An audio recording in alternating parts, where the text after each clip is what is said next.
'Cause I'm done cleaning up your mess. Found myself in my regrets. I've become a little stronger now. A little stronger now. A little stronger now. A little stronger now. A little stronger now. You cashed in on my promises. You know I'm too generous.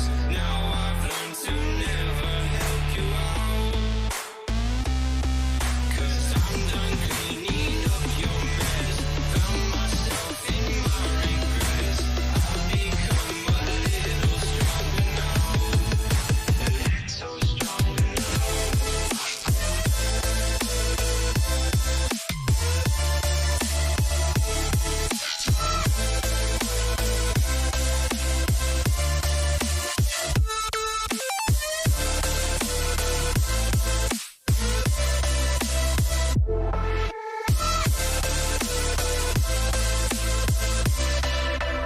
Casting on my promises. You know I'm too generous. Now I've learned to never help you out. 'Cause I'm done cleaning up your mess. Found myself in my regrets. I've become a little stronger now. A little stronger now. Open eye, feel the waves cut through me. Hypnotized by the sounds I'm breathing in. Hold tight, chemicals collide. Hold tight, hold tight, hold tight. Dripping lights paint the skies, all because of you.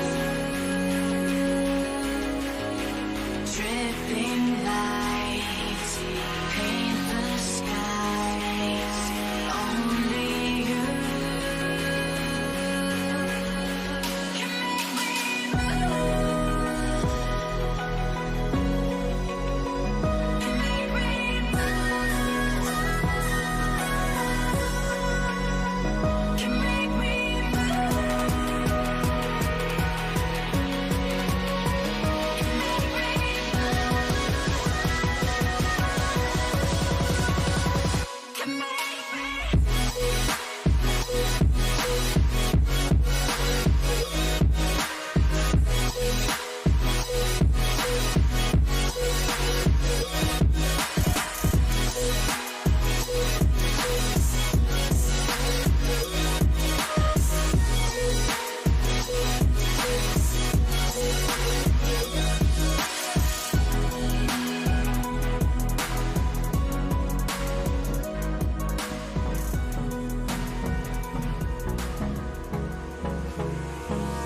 Hold me close till I get up. Time is barely on our side. I don't wanna waste what's left. The storms we chase are leading us, and love is all we'll ever trust. Yeah, no, I don't wanna waste what's left. And on we'll go, through the wastelands, through the highways, till my shadow turns to sun rays. And on we'll go, through the wastelands, through the highways, and on we'll go.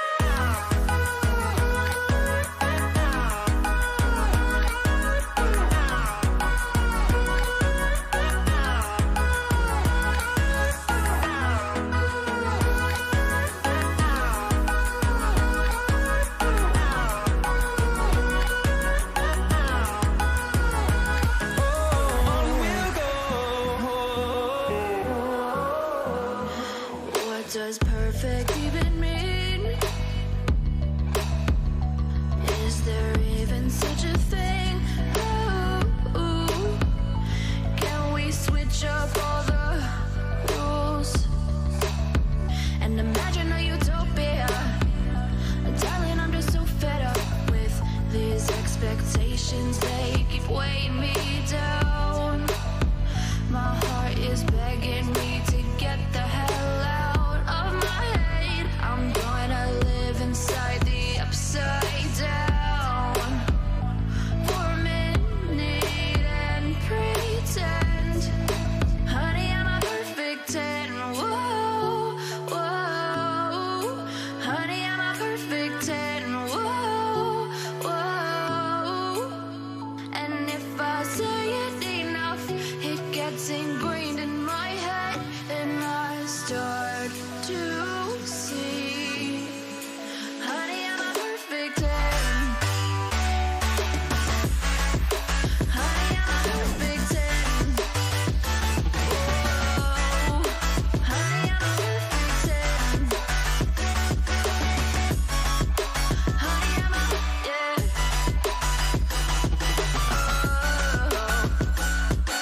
down. I feel the rain crashing down. All around this empty town, I'm searching for the lost and found. But you don't care, you're unaware. Keep moving like the scars aren't even there. It's in the air, like a blazing flare. Just stare, cause the flames will burn us. I thought you were the one for me. That's why I gave you everything. Held you close by the stormy seas. Oh, you meant the world to me. I used to kiss your head when you cried for me. Hold your hand while the pain was over. Keep you warm by the roaring sea. You meant the world to me.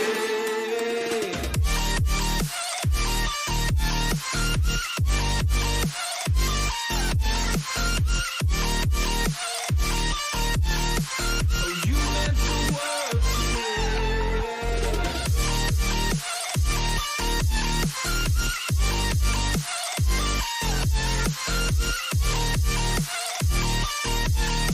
Oh, you meant the world to me.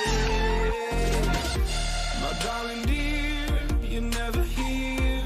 When I'm in pain, you hide and disappear. Like shadows in the atmosphere, charting the stratosphere. Yeah. I prayed for you and kept you near, in hopes you'd chase away my fears. I'm on my own, you made it so, and now I'm chasing nightmares through. I used to run with you through the great big leaves, laugh at you when you laugh at me. Hope for us because I believe the home was just you and me. I thought you were the one for me. That's why I gave you everything. Held you close by the stormy seas. Oh, you meant the world to me.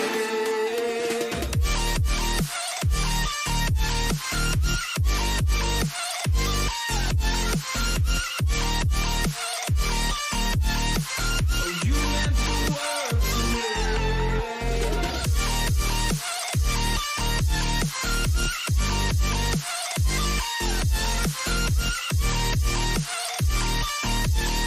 Oh, you meant the world to me. Do you remember how you held me then? Now you got me reaching out.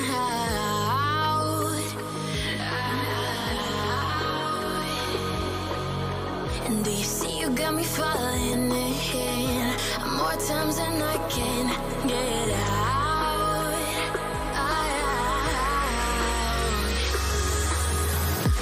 Down in the deep of my mind, I crawl for you and you're always inside.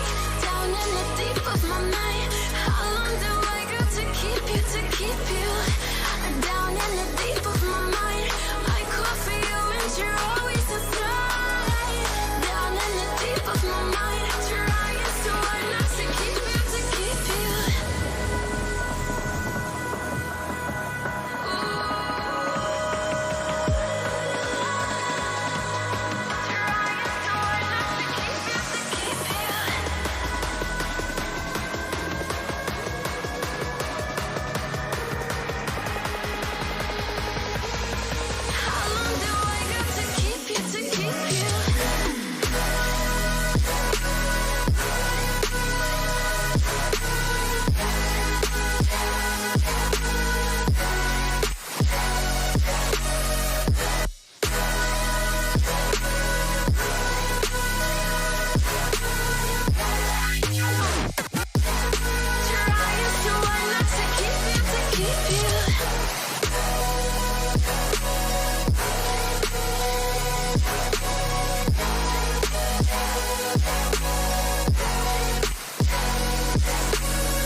but you know I never will. No, so I choke you down just like a pill.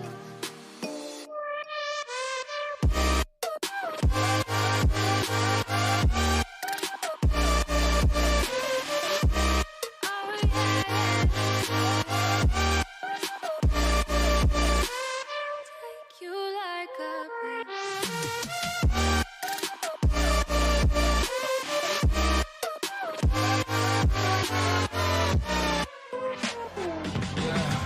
I can never ever find the right words, and there's no way this is real life.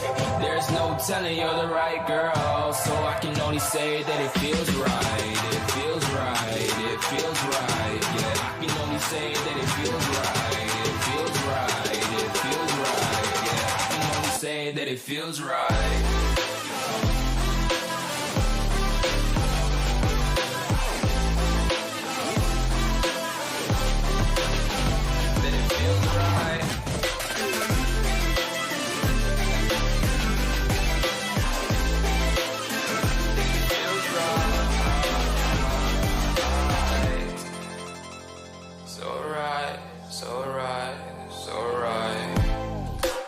Going with the gut, never had a doubt, felt like this is just a must. Put me in perspective, I'm the deepest in the cut. Everybody tuning in, but this is just for us now. We know I ain't ballin' yet, hoes wanna holler, oh no, I don't call them back. Girl, let me see you hold it down, we gon' have a blast. Cause I just wanna know what you gonna do with all of that. Ain't gotta say a word, I know what's up. You can have it all, watch me rip it off. I'll admit it, you got me feeling hella love. Even when it's going down, know that we gon' live it up. Young shot caller, always been a baller. Know that you the one, I can feel it in my heart, yeah. I won't stop charging, we going come harder. I can see you and I, way beyond the stars, girl. I can never ever find the right words, and there's no way this is real life. There's no telling you're the right girl, so I can only say that it feels right. It feels right. It feels right. It feels right.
we're existing.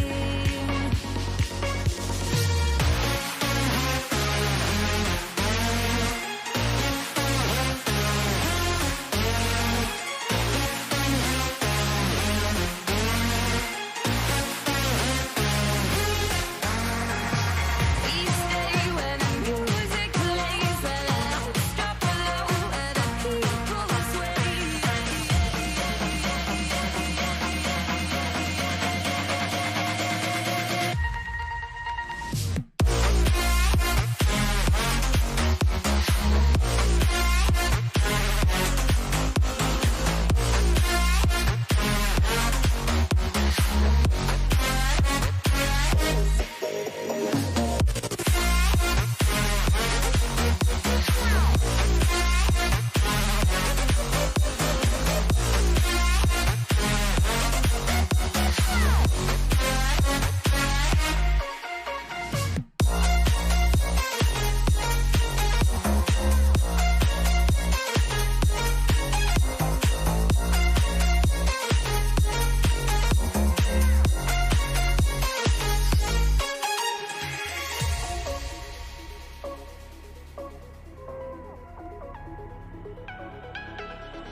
A little bit of light, a little bit of gold. Under pressure, you start to fold like a diamond from gold.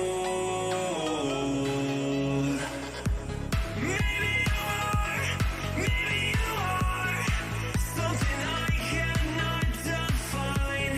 Maybe you are the fallen kind. I leave them with violence, the silent side of me. We see where fire starts to breathe. When I would lay in silence, the voice inside of me made me use my mind right.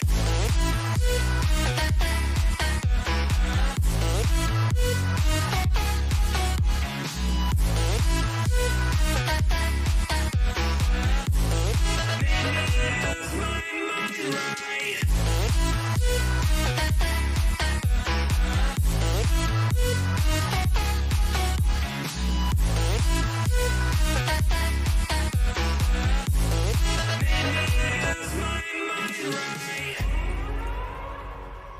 We're gonna burn it down. Burn it down. We're gonna burn it down. Burn it down. I killed it, it's murder. I killed it, it's murder. I killed it, it's murder. I killed it, it's murder. I killed it, it's murder, go crazy, berserker. I killed it, it's murder, go crazy, berserker. I killed it, it's murder, go crazy, berserker. I killed it, it's murder, go crazy, berserker.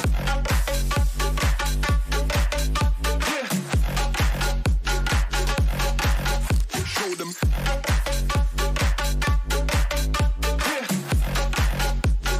Change the station with a new shit.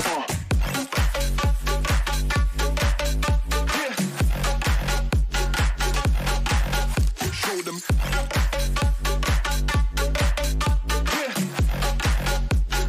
Change the station with a new shit.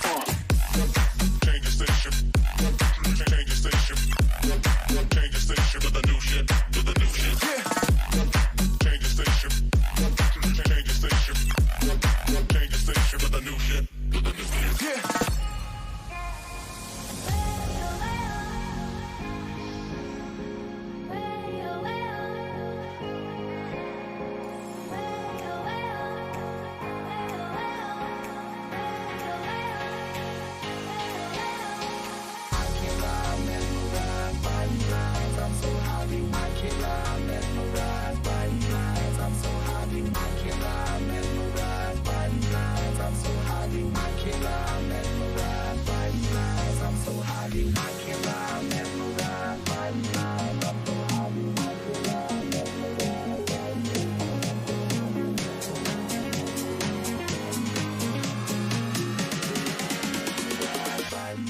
I'm so happy.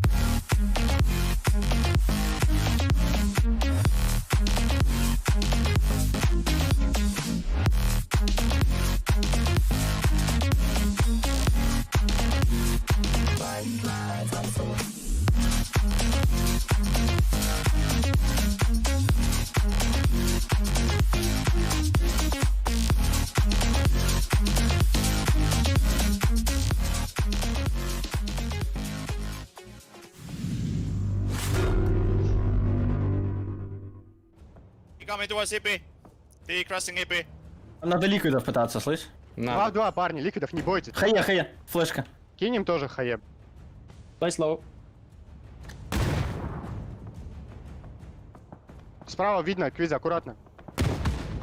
He's trying to steal One far. is still far away, one close. Пушат, кажись. Пушат. I'm nading. Hold your gun out, hold your gun out, hold your gun out.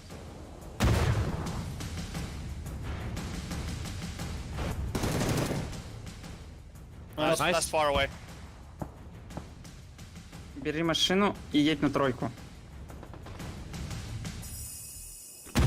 Будку деревянную можешь поехать. Центр круга.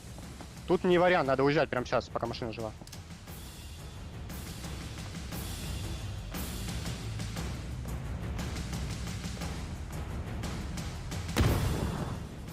Два хп. Выходи, выходи, она взорвалась. Да.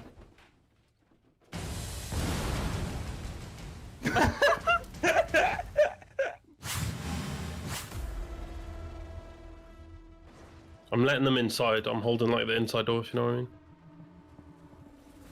Мы можем сыграть, не заходя на самом Мы деле. закроем их? Двойку.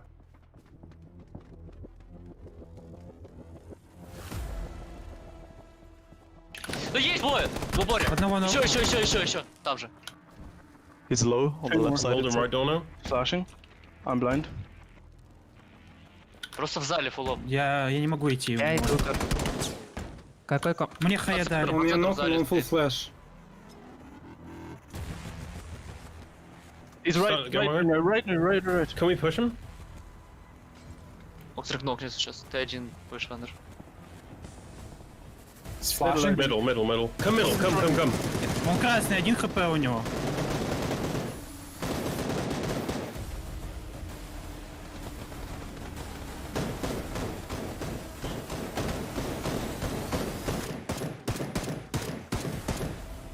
Хорош. Тебе надо Тебе отходить, двойку идут, да. хилиться и отходить. Yeah, one is Face, face, you wanna flank? It's only one, let's kill him. Yeah, one guy still here, far right.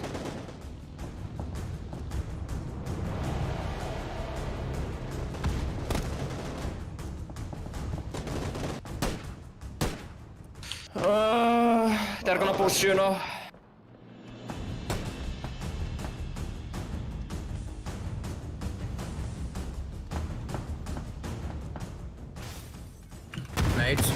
Nades. Put that guy inside!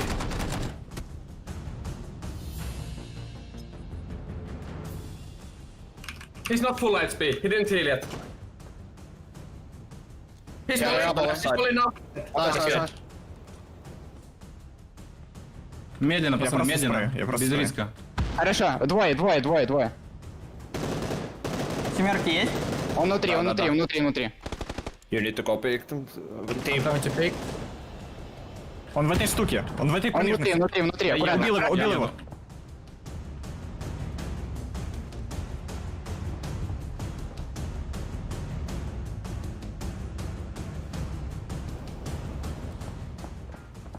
One left side. He killed me.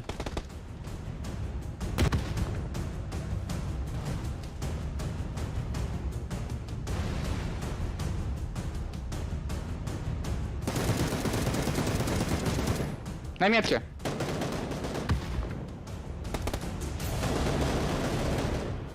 Хорош.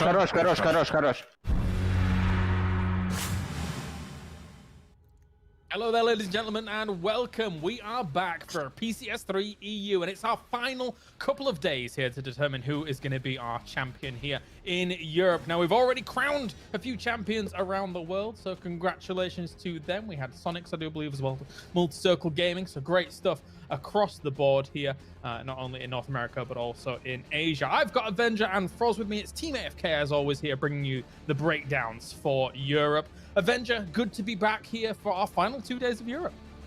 Yeah, absolutely fantastic to be back, and honestly, I'm so happy that we got a bit of a bigger horse race here. We see 4 teams at the very top, but still some teams that can jump into it. We've had a few teams that had a less than 20-point day, and if they continue to do so, maybe in this weekend here, and they have a bad day or a bad weekend, we might be able to see someone else jump in there. But it's pretty set. We have 4 teams that are standing out quite nicely, and I think we might be able to find a new winner and crown a new winner this time.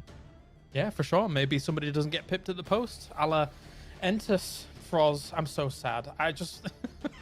they always seem to be in this weird... They're always the bridesmaid, but never the bride. I want Entus to do well, Froz, but maybe next time. Maybe next time. I mean, yeah, we were watching the games, we were talking about it as well, and sometimes that's how it goes, right? You don't really get to the cake itself, and right now I feel like we have one of those teams with us here as well, and it's Team Liquid. But overall, we got so many teams in the middle pack, and they, as Martin said, they're really close to the top pack as well. And with 8 games more to go, I feel like anything could still happen, honestly. Yeah, especially with the kind of catch-up that Liquid was able to put in last weekend. Let's take a look at the overall standings as they do sit right now, because once again, after looking at the results of PCS 1, 2, etc., you might not have thought that this would be the current standings, but here we are right now. DA, Digital Athletics, is currently in first place. Tornado Energy, the boys, are in second place here as well, so not doing too badly to get things going. Martin, what are your thoughts before we start breaking everything down? My thoughts going into from like last weekend to this weekend was, I will say I'm quite surprised at our current top 4, that they're first of all leading this far, and second of all that it's this specific 4 teams. I wouldn't imagine that it's those 4 teams combined. I can still see Tornado Energy, Northern Lights, Liquid, and Digitaletics do very well separately, but I feel like their play styles, like, I'm surprised that they all 4 is able to get this far with their kind of playstyle and the kind of the smash mouth playstyle and high kills we've seen from Digitaletics and Tornado Energy work out, side by side. But yeah, they one of the teams had a good game, and then the other team had a really bad game, and then vice versa the next game. So they're kind of there's space for both of them to do well and bring themselves this far ahead.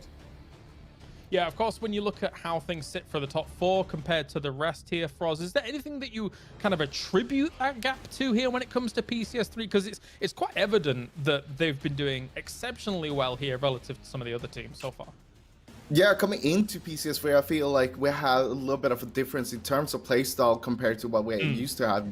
And it comes down to the meta as well. Like normally you would have like one kind of style of meta. It would be very center, very edge, and then you had top teams that would try to counter that. But right now we have so many different kinds of metas, different kinds of playstyles from so many different teams that it's super hard for them to actually just try to counter one, because if you counter one style, you're gonna have 2 other styles that will have the upper hand on you. And that's why we kind of see some of the teams, the top 4, I feel like they are adapting a lot more. They are trying to do new stuff, but also going back to their old style. So they're shifting it back and forth, while all the other teams, basically from 5 to 16, all of those teams are basically static on one kind of play style, and it's not really working out. It works out some of the games, but not all of the games. And that's what makes the top 4 right now sticking out so much more than all the other teams. Yeah, it feels like that flexibility has been very good from those top 4, and there is going to need to be some catch-up from our other teams here, but it's not out of the realms of possibility. We've seen crazier things happen. You've got the team that always feels like they're in kind of that 5th, 6th position here, Martin Shift W at 97 points, just about to encroach onto that triple-digit mark here. And then some other big names, actually a lot of the big names are all sat in that middle pack right now, Martin, and I'm wanting to put up a really good showing over these last 2 days. Yeah, and actually the only reason for them sitting in there is because they had one horrible weekend or one horrible day where they got single digits or just wasn't able to keep up to the consistency that we see in the top. But then again, over this, like a high amount of games, we are going to see statistically, we are going to see one team have one bad day. less than 20 points, less than 15 points. But the 4 teams at the top, like they have just had really, really good weekends. One of the teams have had an amazing performance, you know, Northern Lights 38, 33, 47, but then they had a 13 week, so they're still in there. Tornado Energy actually had really good weekends and then a 12-pointer. But this analytics, for them being in the top, they just haven't had a bad day all weekend yet. So I'm kind of looking forward to see if they're able to keep up this consistency and, you know, get 25 points plus today and tomorrow, because if they're able to do so, they will crown themselves the winners. Yeah, and Frost, I guess I'll go to you on that, which is this the tournament? Is this the dream run that Digital Athletics can make happen here for them, considering the performances across these last 2 weekends? What are we thinking? I mean, it's highly likely, seeing how they've been playing so far and how consistent they've been throughout the finals here. One of the big things is that we see them going center. They're a center split team. They like to go center, they like to split. But from time to time, you'll see them going back to their old roots. They'll go back, go dive center, and just stay there in one spot, not moving at all. A good example would be last week on Erangel when we had that beach match, when they went 4 guys into a shack and basically just stay there. But that is what makes them so great. They know when it's time to go back to that, to grab those extra points, because they knew if we don't play it like that, we're not going to get any points. We're not going to get any points by playing the edge. We need to go back to their old roots. And that's what they did. They got themselves a 3rd place. I think they only got 1 kill, but that is still the points that is needed to be consistent, and they're doing a great job on that. Yeah, definitely so. And speaking of consistency, a team like Northern Lights has been very consistent. They adapted to that wild circle that you're mentioning on the beach very well with that boat rotation that they went for. And Martin, a lot of the players have been commenting that these circles have been wild so far. So flexibility is definitely the name of the game, right? Yeah, for sure it is. I mean, like, I feel like our normal circles, like that's where we find our averages, right? But the circles where you get a curveball circle or an insane hard shift or area where the teams maybe haven't played too much before, that's where the good teams and the best teams, they will excel. They will put themselves ahead. And we honestly, with that beach circle that we had, that wild hard shift on the west side on Erangel, that was honestly one of the circles where our top teams did well and our historically top teams did very well. And of course, the best team, Tornado Energy, was able to win out that circle. Anyway, gentlemen, we've got a lot of other teams to talk about here after the games are all rolling. It's time. It's our 8th final game of the whole tournament. Let's head over to Sims and Pansy here for all the action. Thank you, and it's a it's gonna be a pleasure to watch this, because right now I look at DA and I can't believe that they've been able to pull this off. I don't want to underestimate or undersell to you how important it has been for that flexibility and the ability to adapt. I'm so glad they highlighted the ability that they have currently to switch into some of that old play style, to be able to see, okay, well, we can't play the edge game here, so our best option is X, Y, or Z. And they pick it perfectly more often than not. Now, it's no discredit to the other teams, but I see that stubbornness to yield play style, to back down. They believe in their theory and they want to apply it. And technically there's nothing wrong with that. But when you see someone like DA turning up and consistently delivering points, this has to get the attention of the rest of the lobby now. It does. And when the team is starting to, or what should I say, Code Marco individually be enabled, I mean, the guy is currently 5th on the leaderboard when it comes to frags. The next person down to him on his team would be Smash, but they're both still within the top 10. Like, it's not like this is a fluke. It's not like they're playing off of placement points whatsoever. They are getting the points from frags to boot with it. They are currently in 2nd with 81 kills, only done and out by Tornado Energy, who are currently in 2nd. So it's tough at the top, and you need to frag out. It's as simple as that. It's okay getting all your placements and so on and so forth, but the kills have to be there with them. Once you are getting that final circle, once you are getting towards the latter stages of the game, being able to kill all your opponents in front of you and claim victory, it's just as important as actually making it with as many men as possible to that final circle, so to speak. I mean, it's Martin kind of, you know, rounded it out best. It feels like a 4-horse race at the moment when you have DATE, Northern Lights, and Liquid. 125 points to 141. It's not the biggest gap in the world. Liquid can certainly jump this, and James highlighted how they had a great weekend last weekend and started to kind of bring it back and reel it in a little bit. there is no reason why someone like Navi or ENCE, I think when you start getting below maybe TSM's point of view, 9th, 10th, it's going to get a hell of a lot harder. I mean, hell, even below ENCE, because that's when you drop into your 80 bracket. But there's no reason why ENCE couldn't frag out and do well for these next few days. But again, you put yourself at the foothold of that game of PUBG where it's all right and all singing and dancing and all says, well, I'm having a great day and a great weekend. You need these other teams to falter early. Right, and to kind of, I just want to highlight one more thing. The dedication coming out from DA right now. They're at a LAN. They have committed. Obviously, it's a turbulent time in the world. I don't need to tell everyone that. Everyone's certainly aware now. But these boys have put this as their highest priority right now, as they want to do well in this. They have committed as much as they can. Personal time. They're all together. They're trying the best they can to make this count. Now, I would say, if you're someone like Liquid, I will still give them always the benefit of the doubt. The same with the CIS teams. I would say, however, someone like Liquid still has... it's almost a gear they can shift to that not many other teams can, which is simply the years of experience that they currently hold. Northern Lights have been there, but we haven't seen them have that big error. We were waiting for that one big tournament that we could say, hey, all right, there it is. There's the... I guess the medal at the end of all that hard work, because they did put up all those good results. They had been there. Like, everyone knows that Northern Lights were the real deal for a good chunk of time. But, as said, the way of the world kind of stopped them from having that big event to solidify it. Tornado Energy, same can be said for them. I would still argue they are not as consistent as some of the big teams, but saying that, they're delivering more consistently now. So...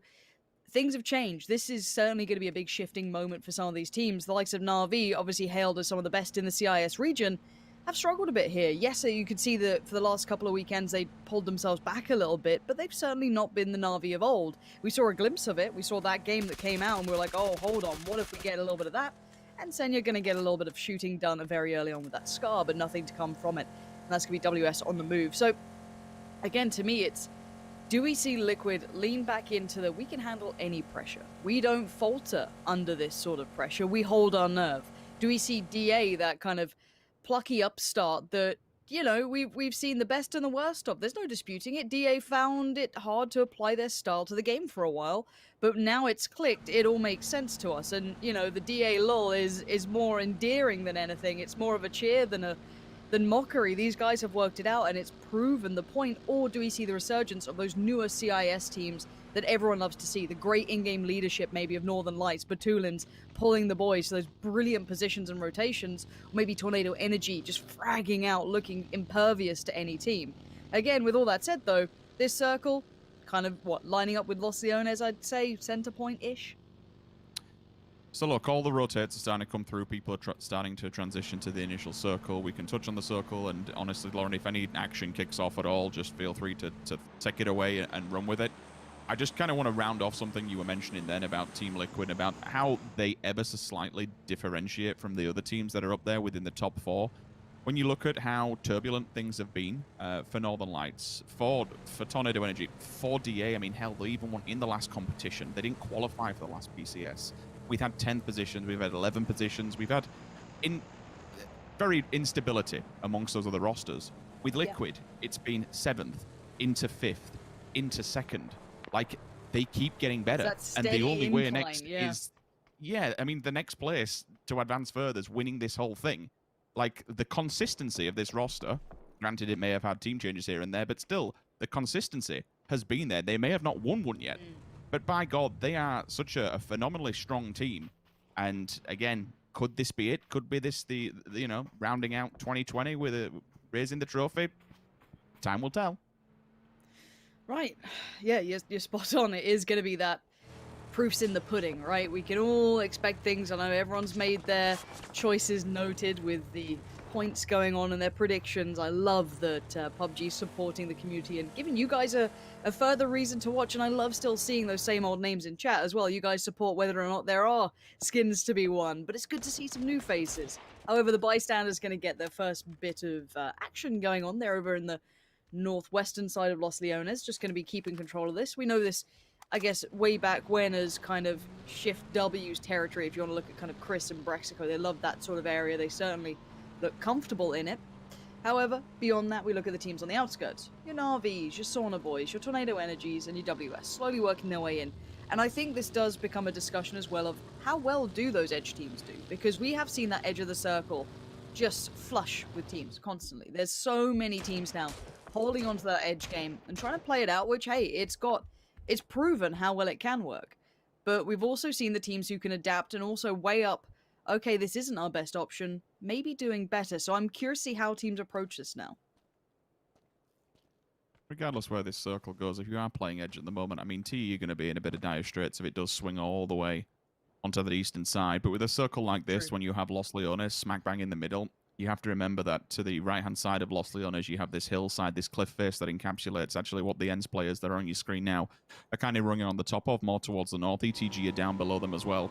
The circle won't be going there. It will be pushing out eventually, either into Los Leones or certainly away from it. To get that eastern side, you're now hoping for the next hardship to come through. Yes, until we get further into the circles, it can land anywhere. It can go anywhere.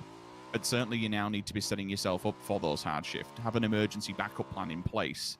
Same could be said for Wanderer. He's made a hell of a lot of noise, so FaZe most certainly will know about this. The question is, does he know about them? Lurking steadily, so being proactive and certainly being aware whether or not the call came through all of a sudden, because he did just switch attention. Well, the rest of FaZe, I think, just go in the vehicles. I am seeing Uber and 8C just in the distance in a vehicle. So whether or not they're kind of falling back from this 2-2 to support the others, it looks like that's the case. They're going to give up that little bit of territory they had slightly further towards the east of the circle. You can see where 8C was. They were just a touch away from that. So it looks like they're going to commit towards ensuring that Fuzzface and Gustav have the support. Wow, a southern shit, Rich. All right, get on your bikes and get gone. I think that's the best to be said about this one. In theory, where Omakan's position are now, they could gatekeep. If anyone's going to come down on the eastern embankment, they could bank the kills. The strongest position here is pretty much where everyone is magnetizing towards. You can see FaZe Clan, Sauna Boys, WS, DA and Liquid, slowly but surely in tail. Everyone else now is a little bit of a skip in front of them. You spoke about playing edge. If people were playing more towards the south, this has paid dividends. Absolute dividends. There could be quite a lot of transitional kills. We'll try and keep an eye on the kill feed, see what's going on across the map, as many people are going to be crashing into one another, which will be extremely dangerous. But again, FaZe Clan straight off the boot in the vehicles, crack on. With a circle like this as well, it limits that northern area. You will want to pull yourself further down because you would anticipate Los Leones pushing it further towards the south. But you do have to remember, eventually, there's going to be water in place, so you need to have that in the back of your mind. James, eyes on FaZe. Again, solid compound they've taken control of. You do have those open sides on the hangars, so you need to be very aware of it. Have a good amount of ground coverage and a bit of leverage to be able to support with players up high. Hence, slowly but surely, they will get into the circle. They're on the eastern side, but there is Shift W down below. Now, remember, Shift W has seen a few times in this predicament. They will tuck themselves into the corner, maybe even run the beach. They do have quite a substantial amount of fights we've seen, at least in the past. DA have sent it. They've made it. You do have a few houses that will be available. As we say this, we find our first victim. It's going to be Quizzy. Orange to pick up the free frag. 1 point goes the way of Na'Vi, and more importantly, they've at least cleared that path to get all the players in. The bigger problem now is, do T turn and face and say, well, you know what? We can gatekeep them. We can stop them in their tracks. Maybe we pin them back.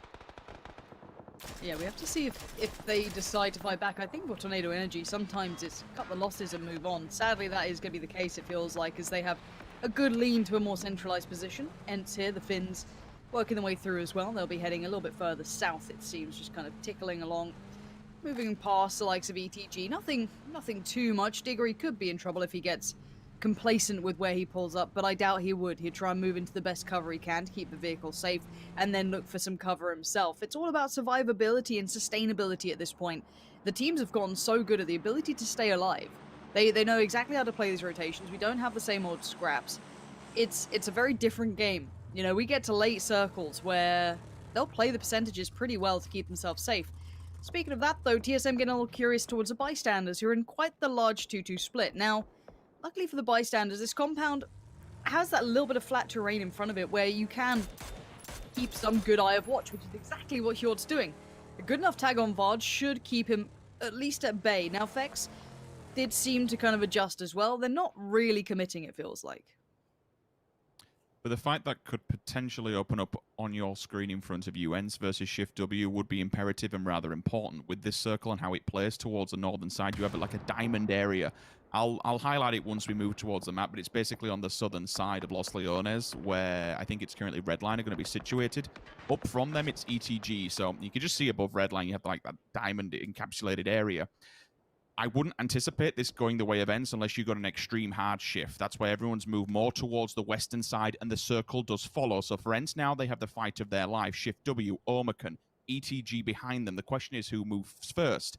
For ETG, there's a possibility that they take the northern rotation. They try and avoid people, maybe even jump in to where Redline are. But because of the water, because of Los Leones, because of everything else that this circle's allowed in, and generally how things play out, there is very limited amounts of movement. Because, my God, that is a lot of players alive for such a small circle. And this all comes down to having 50% water with that previous one. Look at the teams who are quite central here. DA, FaZe, Tornado Energy, and Northern Lights. Now, DA's getting quite bold. They're moving now? Are they moving up to Liquid? Where the hell are DA going? Oh my word, this could be disastrous for DA. They cannot afford to lose. It's the likes of Liquid. Mert's already down, no trade available. Code Marco, Metralia, Smash all turn up. They want this area, but Clib's holding it, and Clib has been an absolute animal for Liquid. But Code Marco, we know he's the quiet beast himself, but Jeems allows none of it. Attack from the backline, sure, but another loss for DA. This is the worst start they could have imagined, feeding that Liquid creation that's going to be bubbling away throughout this event. We look at Liquid as those teams that can turn up when required, and this is the requirement, and Clib has already passed. Metralia is now the only one standing for DA. I can't imagine a world where this went worse, and DA took a gamble. They took a risk, and that risk did not pay off. Metralia is trying to get a quick revive, but I see a nade, I see mollies, I see certain death coming. Not good at all, as Team Liquid remove the #1 team currently in the lobby. You saw Tornado Energy in the distance as well. They were just chomping at the bit, hoping they can get involved. It's a numbers game. That's the be-all and end-all of it. You are looking to get up on the leaderboard. But if you can take out the #1 team or anybody who's in your way by doing so, that just pays dividends back to back. TSM, very hyper-aware that we do have a member in here. Regardless of who it is, the flashbang goes in, the turn's there from Bard, and the kill is good. TSM live to fight another day, but the bystanders, they do hold strong. They hold a pretty decent compound. Things are still getting busy over on that eastern side, and everyone else generally have made it. Advancement of Shift W. Pink Ponies have gone down to the south, but we cannot anticipate, or not justify enough, how good that is for Team Liquid to remove a game, such a vital game where they need as many points as possible, to remove the #1 team in 16th. It's huge. And let's talk about the mental side of that. If you're DA, you are flustered. We've seen these guys are fiery, so that will frustrate them. Now, they can come out of it two ways. They either get more kind of fired up, they come back in, don't care, they recover, and they come out swinging, or they get a little frustrated and make poor errors. So we'll see. That's obviously not for now. We do still see Wanderer keeping a bit of tab on Besto, and I don't know where the support for Besto really is. Tab's pretty disconnected, and with these flashes, surely they're going to commit to the peak soon enough, but they're wary, WS. They don't want to give away the game either. But Besto did go down to the nade, so from safe distance, they just throw that nade in. Shift W, unfortunately, also falls. Second team to be leaving us here with the circle update. It has gone more towards that western side once again. So everyone in the east is just kind of scrambling. Eventually, it will come to a head. I am very intrigued after this is all said and done to see what ramifications DA going out in 16th will have. That is a catastrophe if we've ever seen one. Northern Lights going with a 2-2 split. I'm kind of okay with that. Hold the bystanders back, and more importantly, that'll be Lou and Spyro's job, just to deny an entry, an access point, unless the bystanders have to go toe-to-toe with TSM, which by holding the 2-2, it may force that one. The tab falling is another big loss. It feels like it's tough at the top at the moment, with Shift W being in 5th and DA being in 1st. If we see Na'Vi going down early, that is a team that are looking to try and bolster up that leaderboard. But losing players at this stage while everyone else is still standing strong won't do them any good. ENCE in transition. Omicron to the side as well. Remember, we've been speaking about this eastern side for quite some time. out of the car, and away we go. Fender losses behind. They need to turn and face this one quickly. Answer the call. Yes, he does. With the initial one falling, the drive-by attempts to happen. Rustamar, you've got to get into the right position, my friend. With the smokes down, there's a potential for a res, or is there? Because that nade, the third party, Lauren. This is massive from Omicron. They stumbled at the right time. They knew when it was time to strike. They've been watching all this unfold, and now they could clean up what has been started by Ents. They couldn't be happy about walking into this. Everyone already kind of broken and bruised and trying to pick up that pieces of that quick kind of scuffle that they just had. And you see Rustamar desperate for a res. He doesn't want to be alone in this, but Omicron get to just step in, leap, just stride over Ents now. More nades begin to pour in. Rustamar should be able to get the res on Tixu unless a deeper nade comes out, but this is bad news for the Finns. Rustamar and Tixu are going to have to try and keep this one together, but they are in a bad spot, and that is a good nade to do it. There's that deep nade we were waiting on. Omicron, the timing could not have been better. Another team within that top 7 falls sub-10th place. It's not a great start to a championship weekend. Sauna Boys were looking onwards at that, so just be aware that Omicron's position has heavily been noted both by Redline and the Sauna Boys. How much further they go is a different question altogether.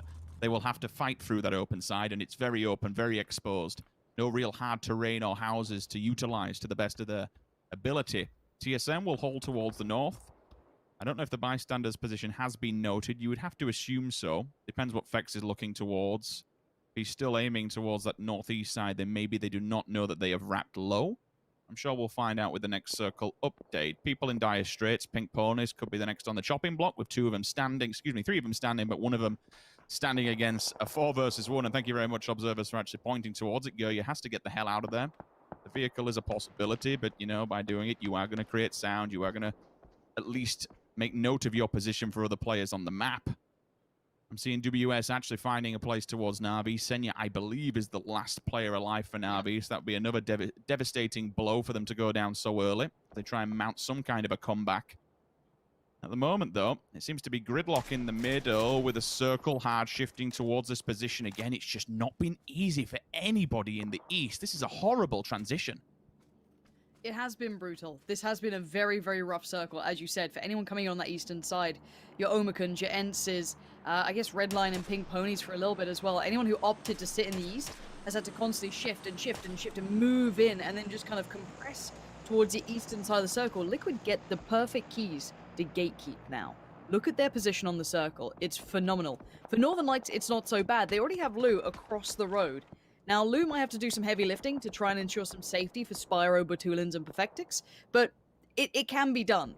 A couple of smokes, a good bit of cover, they can make something of it, and I feel with someone like Botulins at the helm, they should be somewhat okay. I feel like they have a good idea of how they want to do this.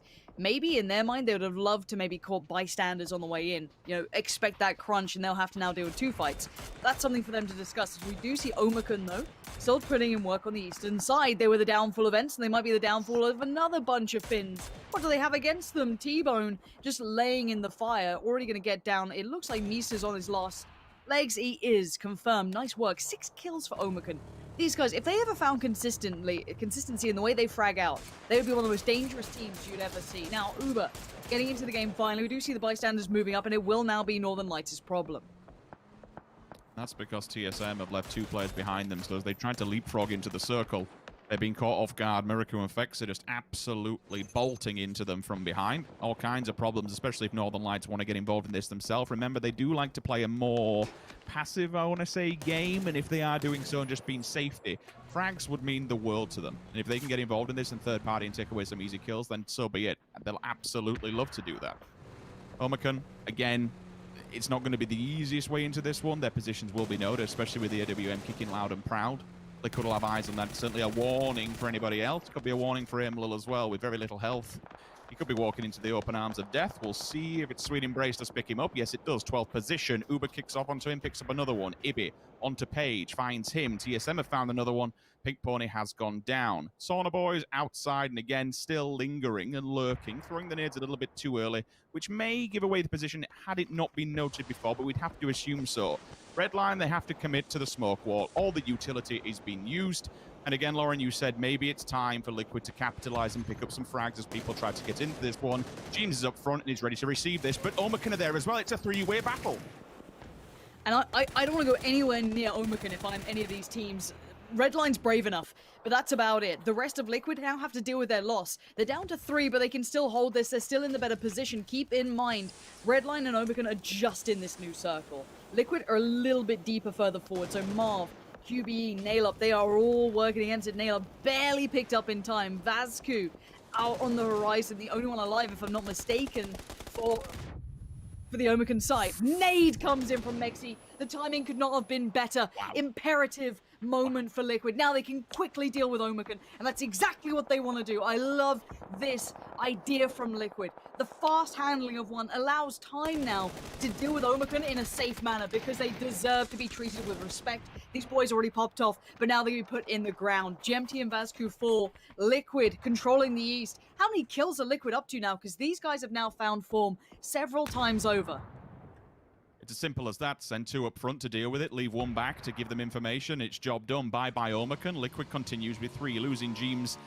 Yes, it's always bad to lose a player, but giving himself up to hold that line to give the information back.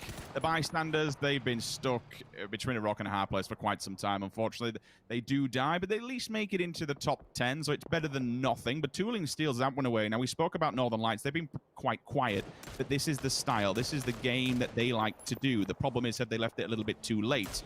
With Tornado Energy directly in front of them, it could be even harder now to get further into the circle.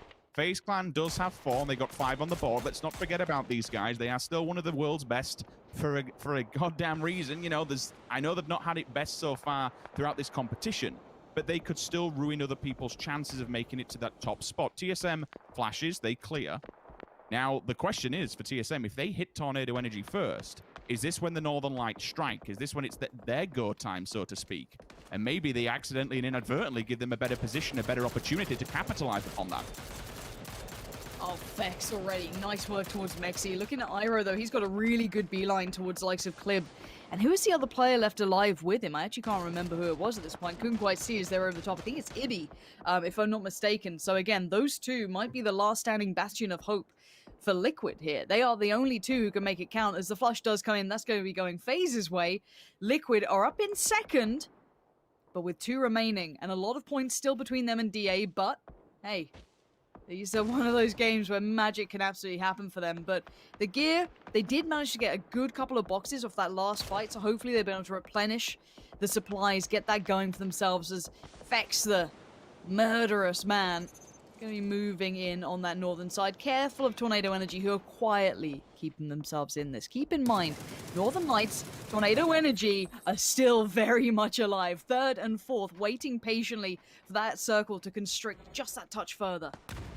So much damage is done, and the lethal utility will now be committed. Northern Lights are also making a very slow approach, but they're moving further down towards the south. Maybe a different angle. Maybe an opportunity to get involved. Vex just goes flying through the air to try and avoid anything that'll be flying his way.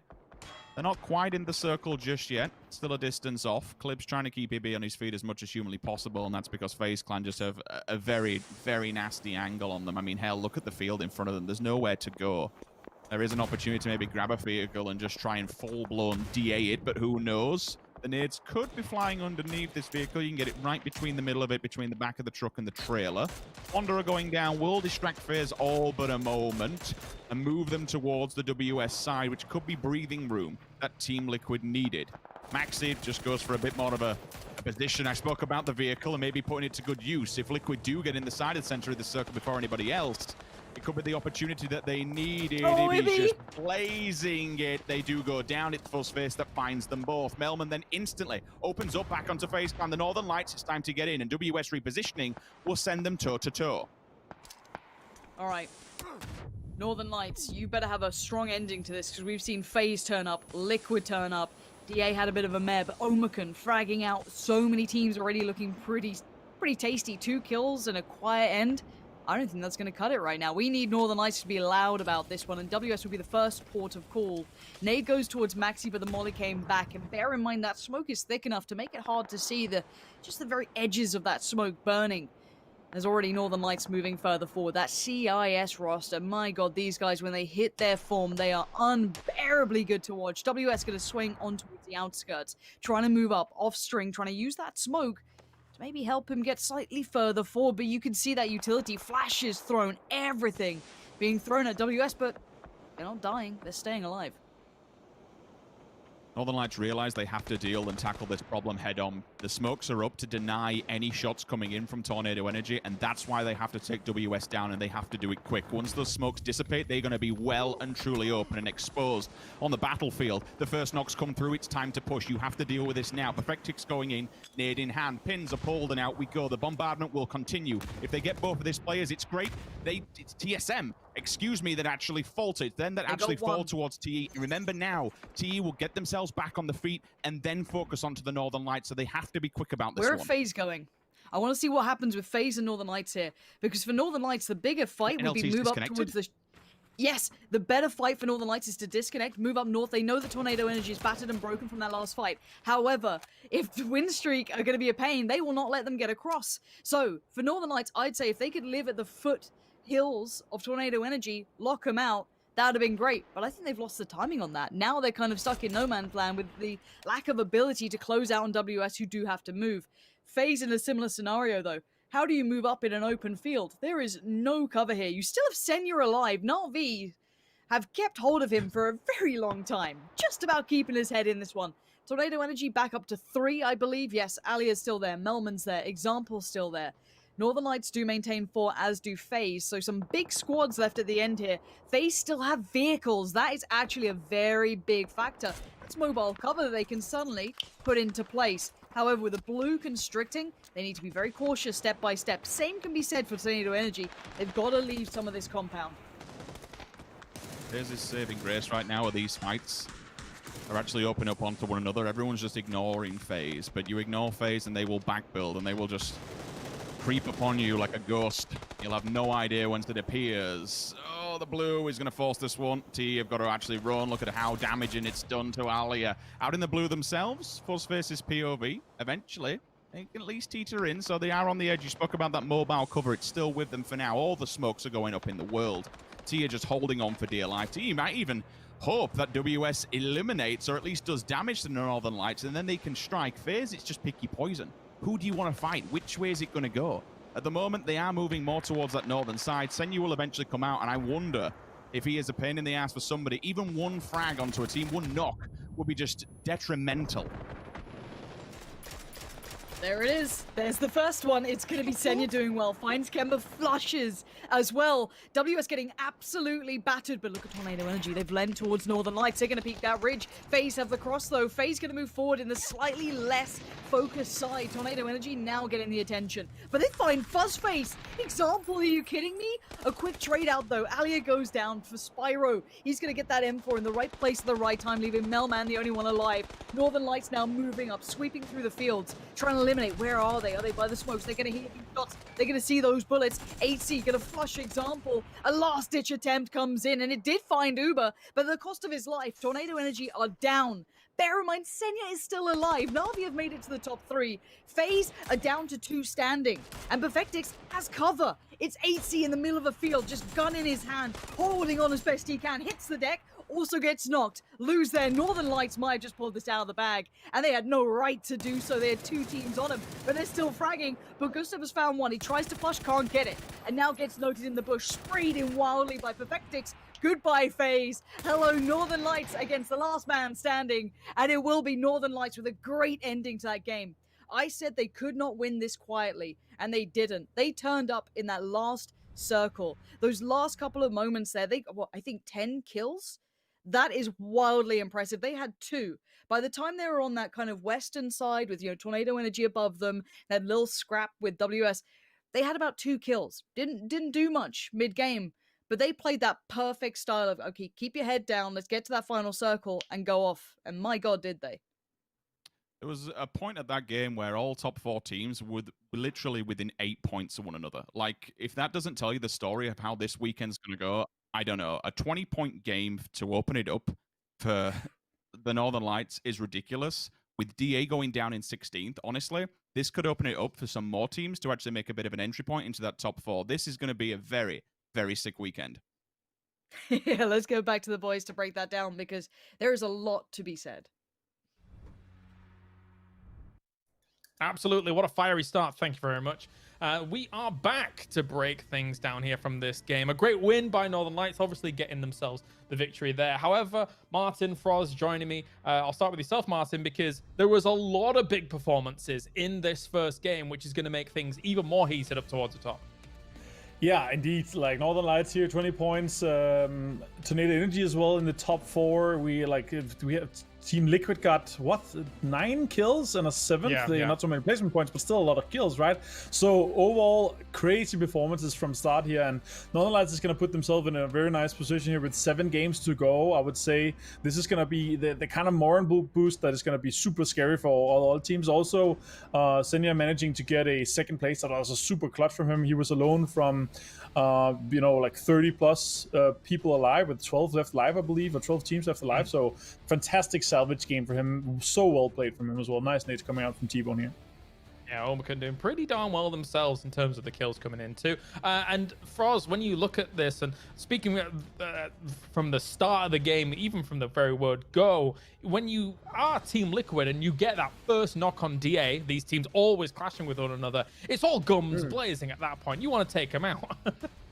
I mean, for Team Liquid, Digital Athletics is their biggest rivalry right now. It's not because they're on the top itself. It's not because they're one of the ones contesting for the win. But it's because it's one of the teams, one of the only teams that likes to play kind of the same spots as Liquid. What we've seen is Digital Athletics kind of copying what Liquid does. They do really good, so they want to copy that, but they adapt it to their own playstyle and make it even better. And because of that, we will see them on the kind of same spots every game, more or less. And that's why when Liquid sees them, they get the first knock. They know we need to take out this team right now. They get the first knock. They know they have the upper hand. And also they got a little bit of help from TE. Well, the help was basically getting that flash, so it was stealing a kill. So maybe not too much help, but more of stealing points from them. Enough is enough. There you go. Up to our number 1 through 8. Northern Lights with those 20 points. Big stuff for them.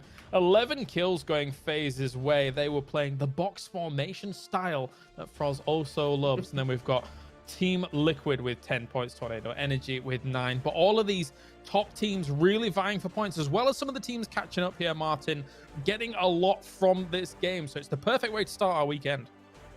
Fantastic way for Northern Lights specifically here for 20 points to get themselves a hit here. Digital Analytics with the 0 point here. FaZe with a fantastic start. Remember, they had a day with 9 points in the first day of last weekend, and then the day after, the Sunday, 38 points. So it was a great start for them here to also get the ball rolling. We know FaZe is capable, very capable of performing at the very top, and this will propel them into a very, very nice spot in our kind of the top of the mid pack to be able to pounce at the very top.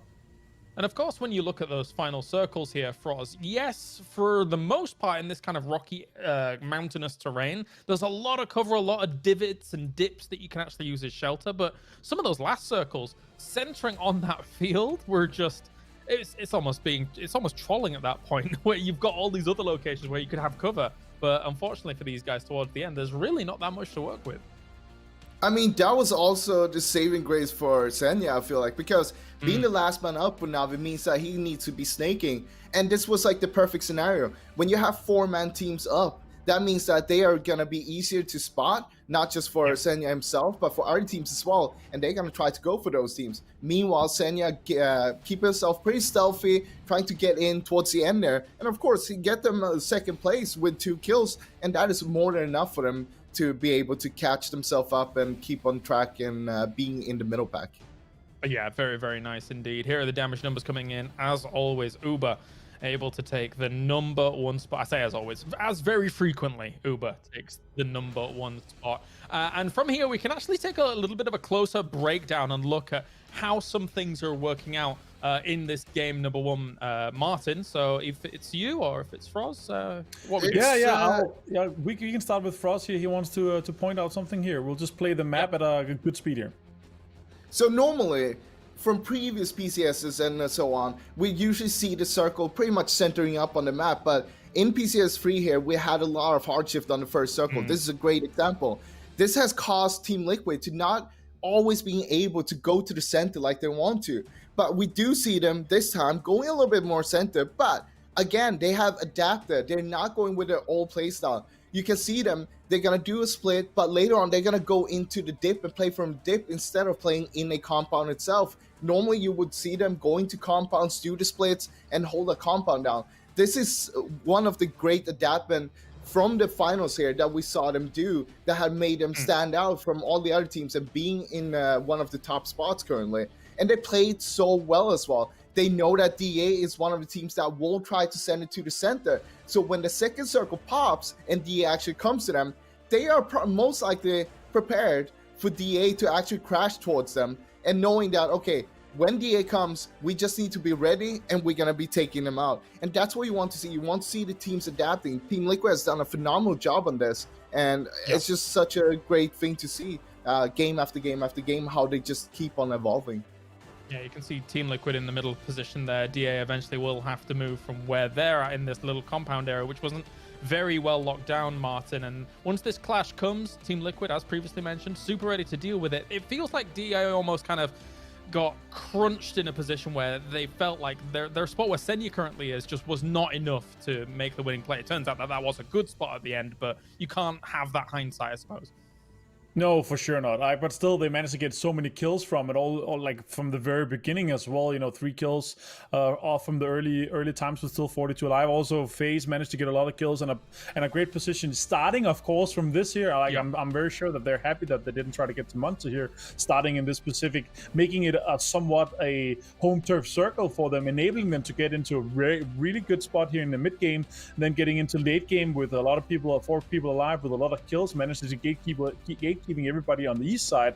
A super interesting game overall, and I'm also happy to see how well Northern Lights were able to rotate into the circle as well, keeping 4 guys alive, putting pressure on a lot of the teams as well, and basically winning the game from their aggressive playstyle all the way to the end here. FaZe didn't have too much to play with. They used all the utility, and it also talks to how important keeping utility to as late as possible, if that makes it. Very nice to see Northern Lights as well towards the end, controlling good swaths of that circle.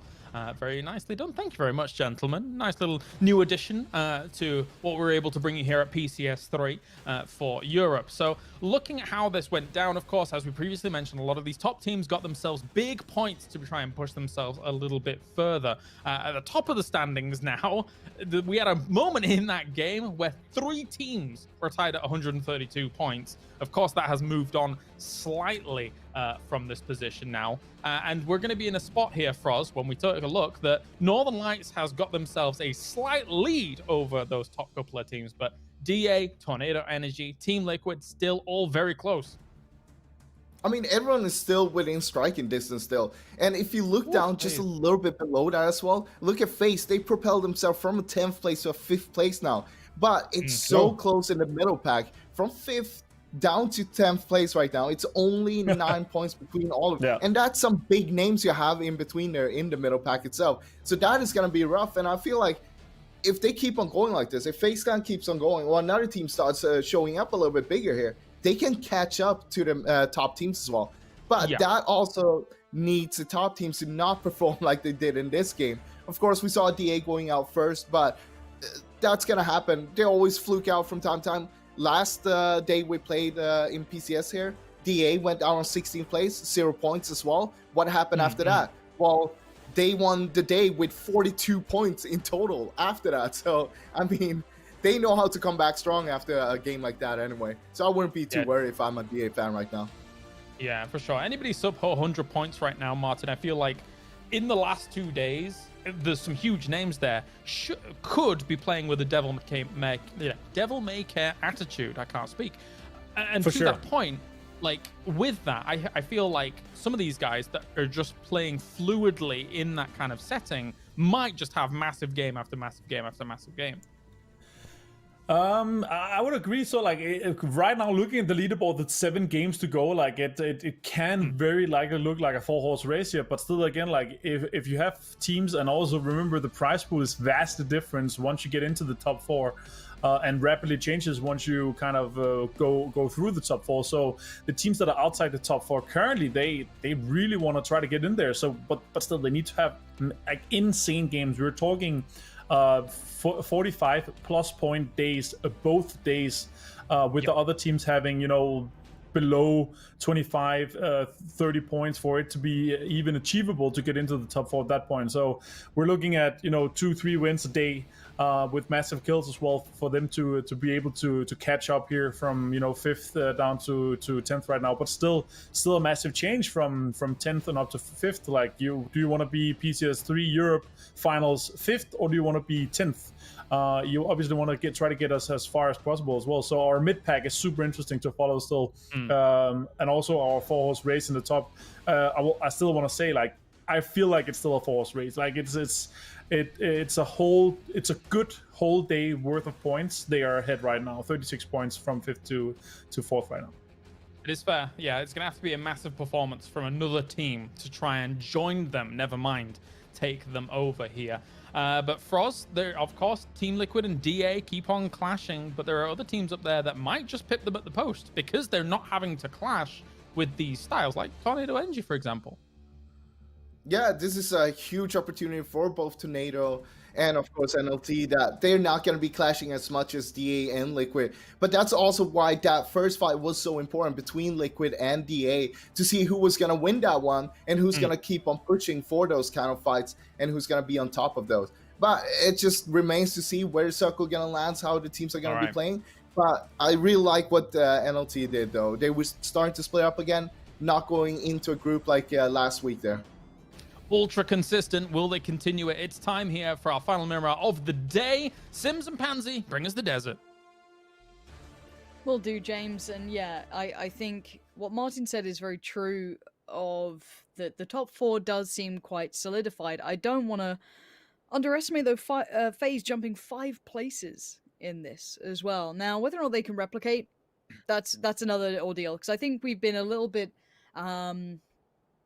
disenchanted with their performance of this tournament. It was very middle of the road, and we kept expecting, oh, well, it's still FaZe, but they hadn't come online. Now, in that previous game, they did, but they'd have to do this every game, and then some. This would have to be a monumental performance. And hey, they've done it before, but I feel like this lobby is looking, as said, like that top 4 is really where you want to be looking.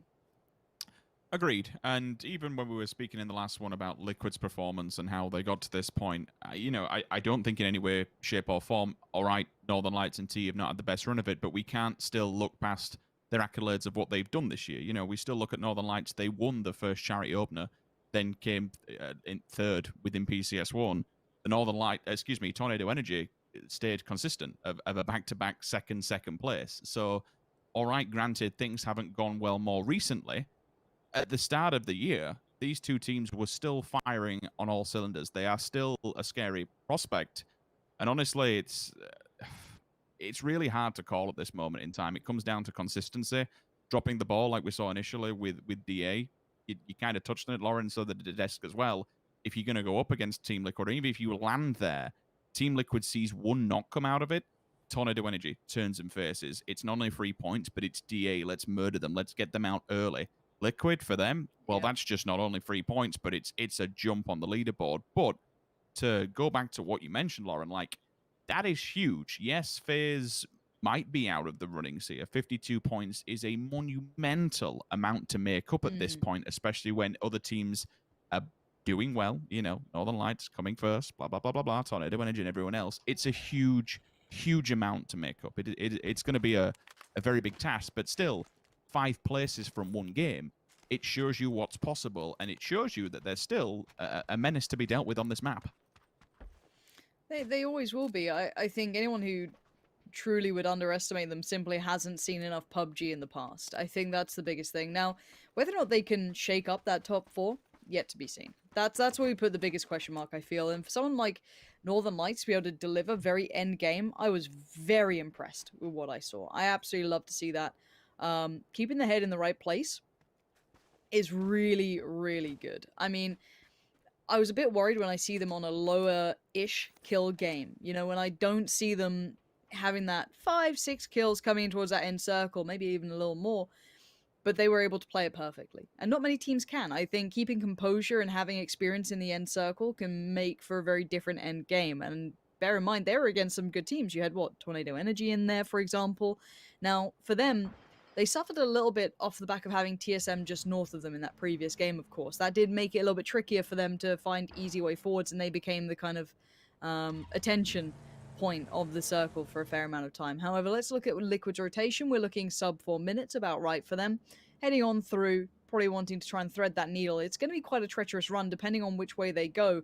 They can go, if they go directly polar north as they were, they'd go past, San Martin way, Hacienda, which would be TSM, ETG, a lot of teams coming in from the west, which would bode poorly. So it looks like they've opted for a more southern route across, or kind of heading east, but going, in a little bit of a safer way forward. I don't mind that at all. I'd rather see Liquid taking a little bit of a cautious rotation, but having the time to do so, as they did leave sub 4 minutes. A treacherous run could be the story of this game initially. It would be much more easy to explain if the map was up and... Oh, lo and behold, thank you very much, observation team. So from Torre Moada, I kind of run a line straight down through El Azhar and then to the edge of the coastline. Straight away there, you probably knock out about 40% of the map. You've got a little bit of water in play. Campo Militar to Tierra Bronca, in my opinion, kind of knock them out at this stage of the game. But most importantly, you have limited, or at least less, points of entry. I mean, you don't have anywhere to enter on the east. You have only a small quarter of percentage to enter it on the southern side. There is opportunity to accidentally beat people on rotation, but more importantly, to be gate-kept here. For these teams that like to play edge, someone like the Northern Lights could capitalize on this. They could take a crossroad, a junction. They could create a roadblock. There is so many opportunities to die on entry to this circle. For the teams that come in a little bit later, I fear for FaZe Clan. I fear for DA. If TE and Northern Lights are going to be set up not too far from one another, that's a junction where you're going to be hearing shots, where you're going to be hearing action, where you're going to be drawing your attention to and maybe stopping other teams come through. Like FaZe, if they want to dive bomb through San Martin, be my guest, but it's a risky play. And if Northern Lights see FaZe Clan is out there on the outskirts, they'll shoot into them, they'll keep them at bay, and then they're going to have to re-rotate. Like this circle in itself, while I know there's a lot of land in play, initially to get to that middle area, because you're going to anticipate it coming more towards the southwest area, maybe even northwest. Need to head north if you're going to be maxi just to get out of that one and not to die initially. But this could be quite treacherous for a lot of teams that do enter late game. This will pay off, more importantly, is the overall story I'm going to get for people who like to play edge. I tend to agree with you. I would say the one benefit, if you want to be extraordinarily safe, is you can use that northwestern side. I'm sure most teams will be aware, with the plane path being as it is, most teams wouldn't have had to go to the backup drops that would have taken them towards the northwest. So someone like FaZe could simply go all the way up north and probably have a very easy access point. However, it would put them playing far from center point.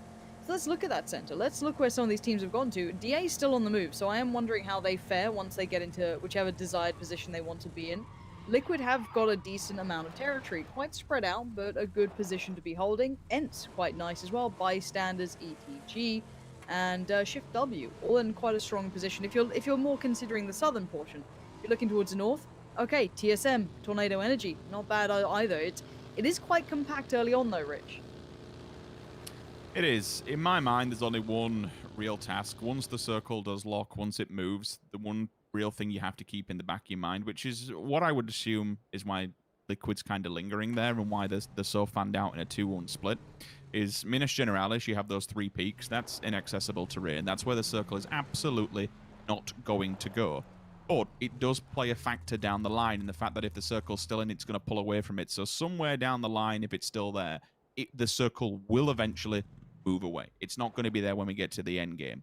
And it's something that you just always have to have in the back of your mind when you have this type of circle. One side, you have the 3 peaks in, and then on the other side, you have basically from Tomeruada all the way down the coastline. Like, it is limited amount of land in play. And I think getting a good position now and staying your feet, predominantly for a circle of this type, is going to pay off dividends towards the late game. Again, we don't know. We could be bouncing all over the place. We could have hard shifts over towards the west for all we know and get some kind of water treatment ending. Who in the world knows? But it would be exceptionally rare. It would be hard to get. It would be hard to be able to kind of predict that in any way, shape, or form. Funnily enough, water treatment I think is where FaZe is just on the verges of looking towards. There's a couple of plateaus over there. So far, Maxi has not really had it any better. He goes from one side of Pink Pony to the other and gets found instantly. So whether or not they were tracking is a different question altogether. You are going to get those moments over this side where people just play unorthodox and kind of do what they want and play a public match, to be fair.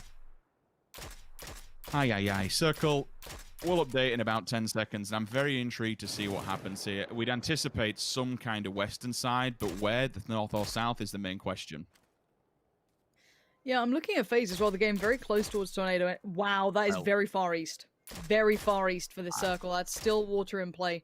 And a lot of inaccessible terrain in the northeast side. What on earth? This is going to be a bloodbath, Rich. That western side is vile. FaZe look like they want to rotate, but teams aren't in their vehicles yet, so they could get caught up in this rotation. They could be getting caught in a very bad spot here. Tornado, they just got into theirs. Northern Lights have not yet, though, so there could be some shots coming their way, and they are not far away. Already Perfectic's going to put through a few, but Fuzzface isn't too afraid to maybe challenge us for a second. No, he's going to continue forward, maybe considering the rotations are more important than a one-point pickup. So for them, they continue in here. Spyro going to open up as well. They better not tilt, topple, or turn these vehicles. Spyro, ooh, there it is. 80's gone down. There's the first loss for FaZe. That is very unfortunate. It looked like they tried to dip away from Tornado Energy, who are on the top side of the ridge, but it opened up opportunity for Northern Lights, who are on the lower end. This circle is absolute death. This is a disaster.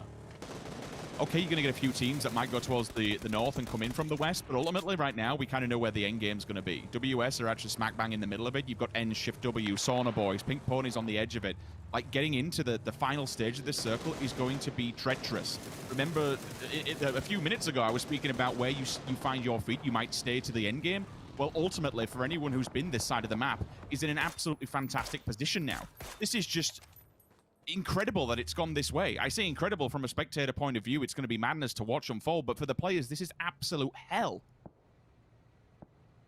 It's not happening again, is it, Rich? DA, Liquid, right next to each other. These guys have such a mirrored style. It looks like DA has a drop onto Liquid this time. The first nades go in. Didn't find the damage they were probably intending with it. A second to follow, but now fire from the Wanderer. If they overpeak these ridges, they're going to be punished, and now you're kind of caught with the attention of Liquid and everyone else in the lobby. You're playing a dangerous game, DA. You better have a plan for it. Still can't get over this. Oh my word, what a horrible hard shift.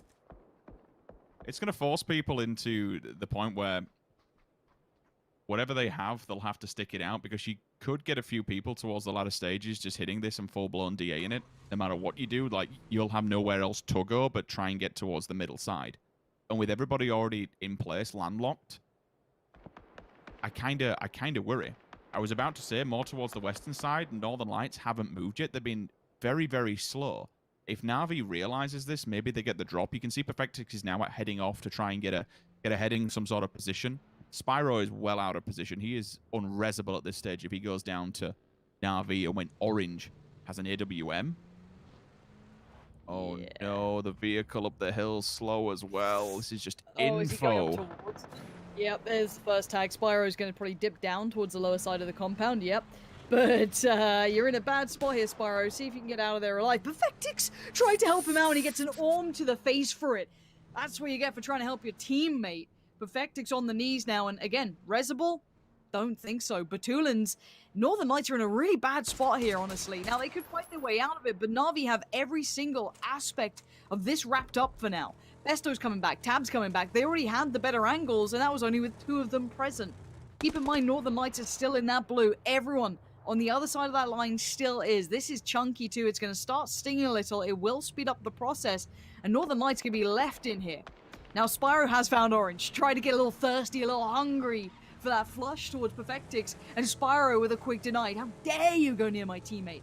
Keeps him away, and maybe, just maybe, we'll be able to get a step closer. Na'Vi, I think they're backing from this. They've left Senyu behind, whether or not he's just kind of baiting the vehicle, but as you mentioned, maybe they just go set up elsewhere, Lauren. It's with the blue coming in 20 seconds, they have to be forced to get this res. It'll put them out of position and put them out of place. Na'Vi, actually, are Na'Vi getting vehicles to wrap on them? Are they just moving into a better angle to take them out within the blue? That would be a devastating blow. That could be your #1 team. Same back-to-back, going down in 16th position. We'll keep an eye on the kill feed and see how that unfolds. Team Liquid have moved forward, an edge forward, I want to say. It's not really much far you can go much further than this one. Again, we kind of anticipated where the circle may be ending at this point. I hope the Northern Lights have a hell of a lot of meds because they are going to have to wrap heavily to avoid the onslaught of Na'Vi, but I have seen the tab has gone much deeper and is already opening up onto the rest of them. They do try to come down from this one. They are already tanked up. They're already damaged. If they don't have first aids at this time in the game, I do fear for them. Oh, dearie me. This whole lobby has just gotten terrifying.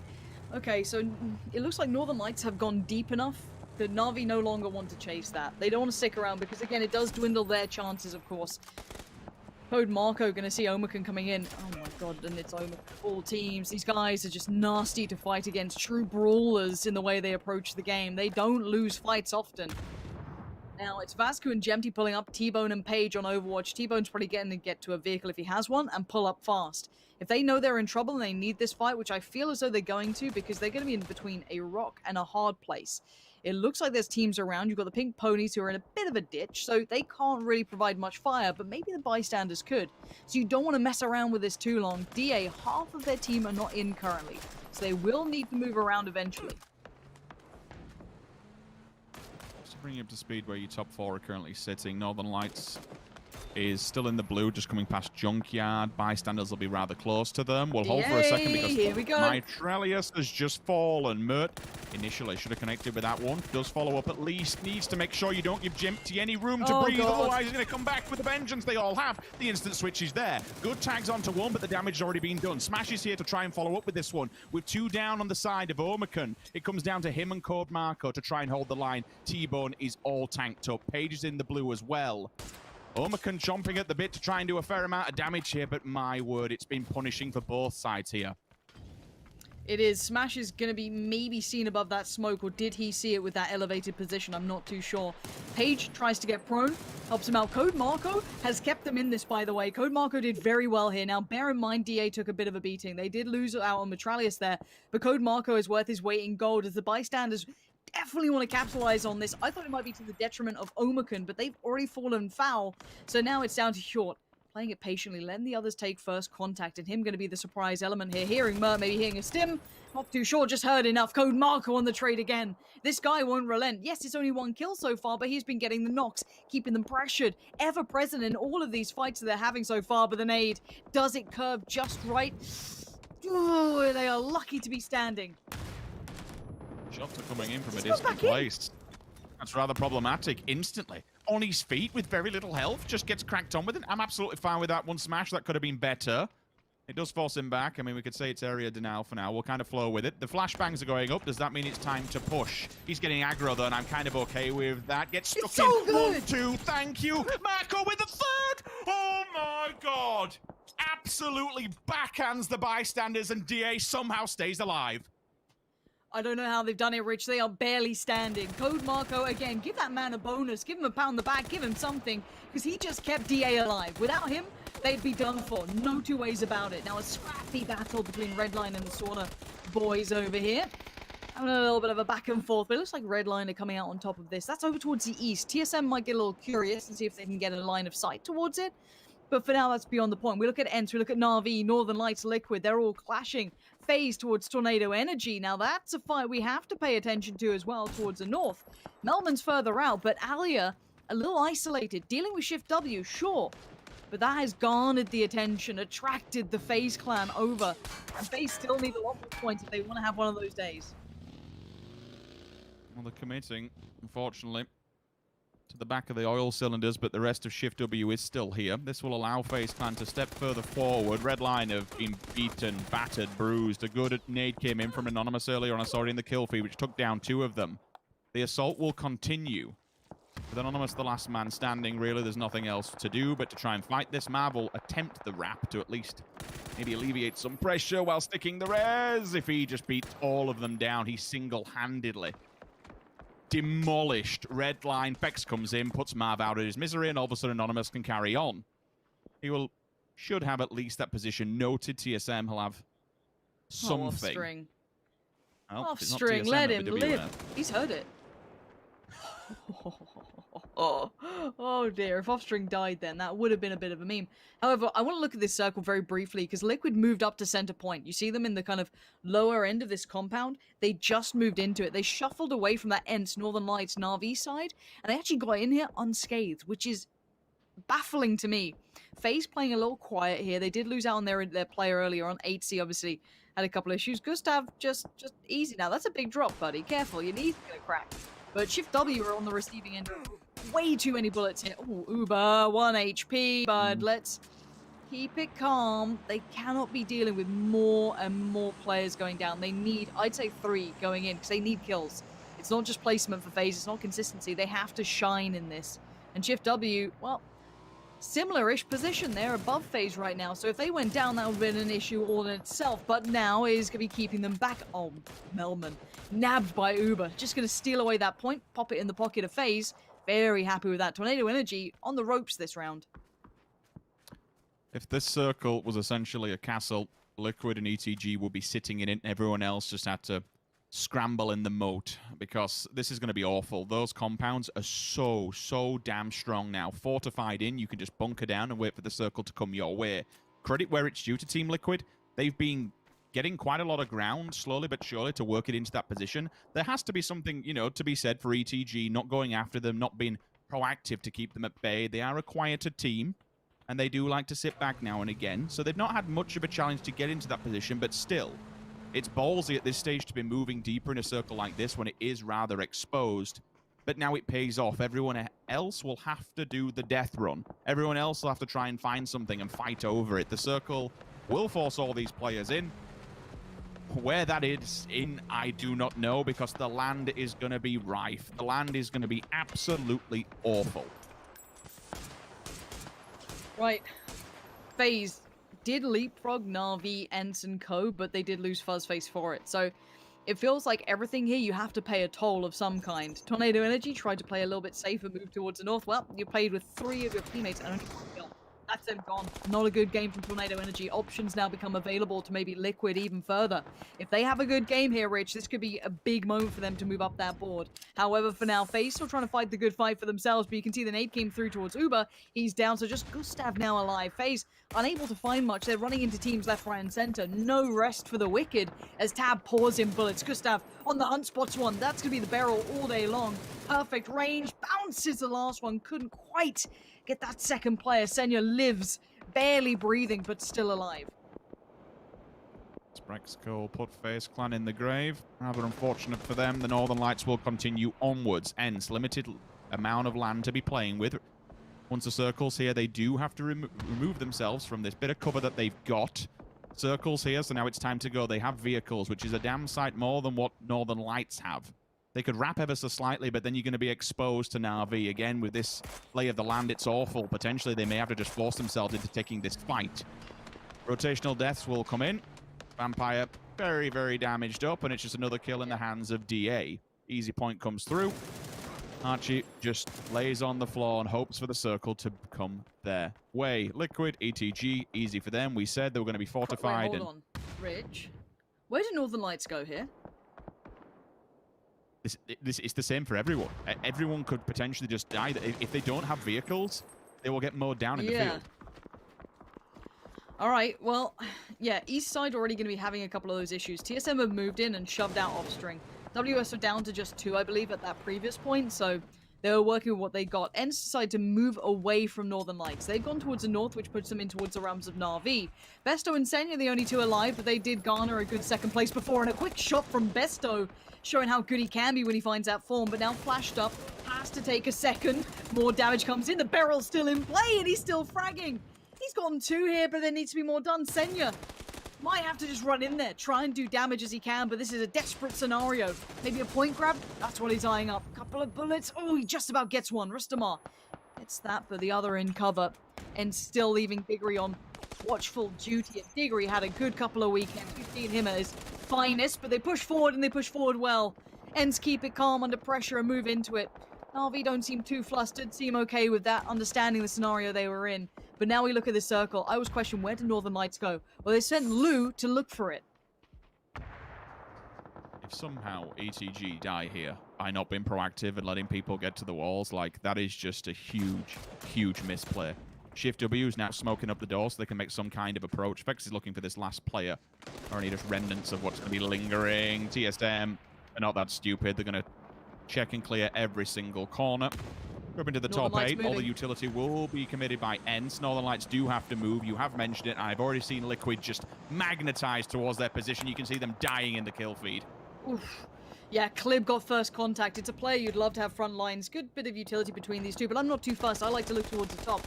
And I was questioning that fight with Northern Lights. Could they actually make it in with it? Batulins was still alive, and now he's fallen. Nice work from Diggory. Really well done. Big spray, big pickup of points. Shift W, down. Now, Liquid have taken over the biggest kind of opposition, at least for now, in front of them. They took down the vast majority of the Northern Lights. Now, DA have had a rough game. It has not been pretty, but Code Marco had bailed them out. But look at the high ground. There's TSM sweeping across. Miraku here with a nice little flash underhand.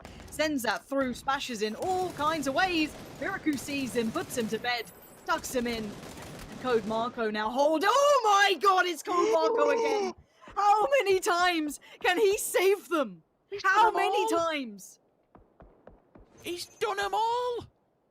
We said it, Rich. We said it. If this man comes online, DA becomes the scariest team.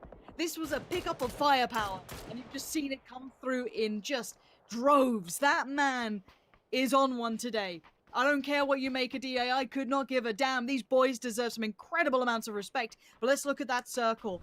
Liquid have 4 still alive. They dealt with that Northern Lights push that came through. This was it. You could see them pouring down the hillside, having to run the gauntlet. Klib there waiting, so perfectly placed with that 3 times on the barrel, controlling it like it's easy. But in the north, ENCE in dire straits. ETG having to move in, and then waiting on the other side will be Liquid. But the issue then becomes, Rich, timing could favor a little sneaky maneuver from DA. They could shuffle in potentially and just keep their heads down low. Maybe force that fight between ENCE, ETG, and Liquid. But again, I don't know how these guys have anything left. Surely they're battered and broken. 6 kills just for Code Marco, 10 for the rest of DA. They could have a challenger approaching. Slowly, we do see ENCE just moving in the dried up riverbed, and this basically will lead directly behind them and into DA. I think Team Liquid just kind of focused themselves toward ETG. ETG have just been way too passive. They've just stood still for far too long, and now they are just in panic mode. What do you do here? Well, you get vehicles drive and then ultimately die. That's rather unfortunate, but it is good for ENCE. They'll pick up a free frag. Happy days on that one. Thunderlost loses half his health, but he is still here. Quepta falls down at the wayside. The low ball nades will go in. The flashbang's there as well. They'll clean this one up. They'll take the frag. Should be a GG for ETG, but there is a response. Thunderlust, but now may get a little bit bloodlust. No, he falls back. DA are peppering bullets in. Diggory's just found Mexi! Oh dear, Liquid might have just fumbled this. They need to get rid of Thunderlust now. Go Marco, man! Are you kidding me? What? They're actually doing this, Rich. They're doing the dirty. They've seen Liquid just fumble for a second. A lack of a clean pickup. A quick kill is what they needed, and it's just slipped between the fingertips. And now suddenly, DA and ENCE have the upper hand. I cannot believe this. The panic play from ETG has just thrown Liquid into a position where they've had to deal with it, expose themselves, and then because there's so many just strewn players on the battlefield, they've been exposed, they've been open. This would be a huge res from Jimbo if he can get Mexi on his feet. Yes. It's very problematic with how, you know, the circle has gone away from them. The upper hand has been with them all game. This compound has been the place to be. And all of a sudden, it's turned into a 2-2 split on a very triangulated angle. I don't think they can get out of this. I cannot fathom, in my mind, how DA is alive. Like, well, I can. It comes down to Code Marco, but my God. What in the world has he been eating today? That is a freakish performance. He's got 3'd up gear. He's got plenty of smokes. They've just been pilfering all those bodies that he's left strewn across the battlefield. This could be another. Peppering in shots. They're safe from ENCE. They're safe from Liquid to some degree. They've got that side of the circle. This could be another. It is 13 kills. This is a monstrous performance. I thought they were done for after that first exchange. I thought, well, maybe not. All right, maybe. 2v2v2. That's what it comes down to. Ents high ground.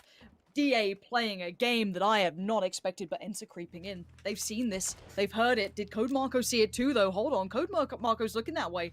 That could have been a really good bit of a call from him there. Okay, let's disengage. And that's exactly what's happened. His awareness, those spidey senses were tingling. He went, hold on, where have Ents gone? They are not peppering in shots. They've gone quiet for a second. Let me turn my attention. Great timing. Still aware, though, but look at the other side of the coin, Rich. Liquid, broken vest, no smokes. Their gear is looking real rough here.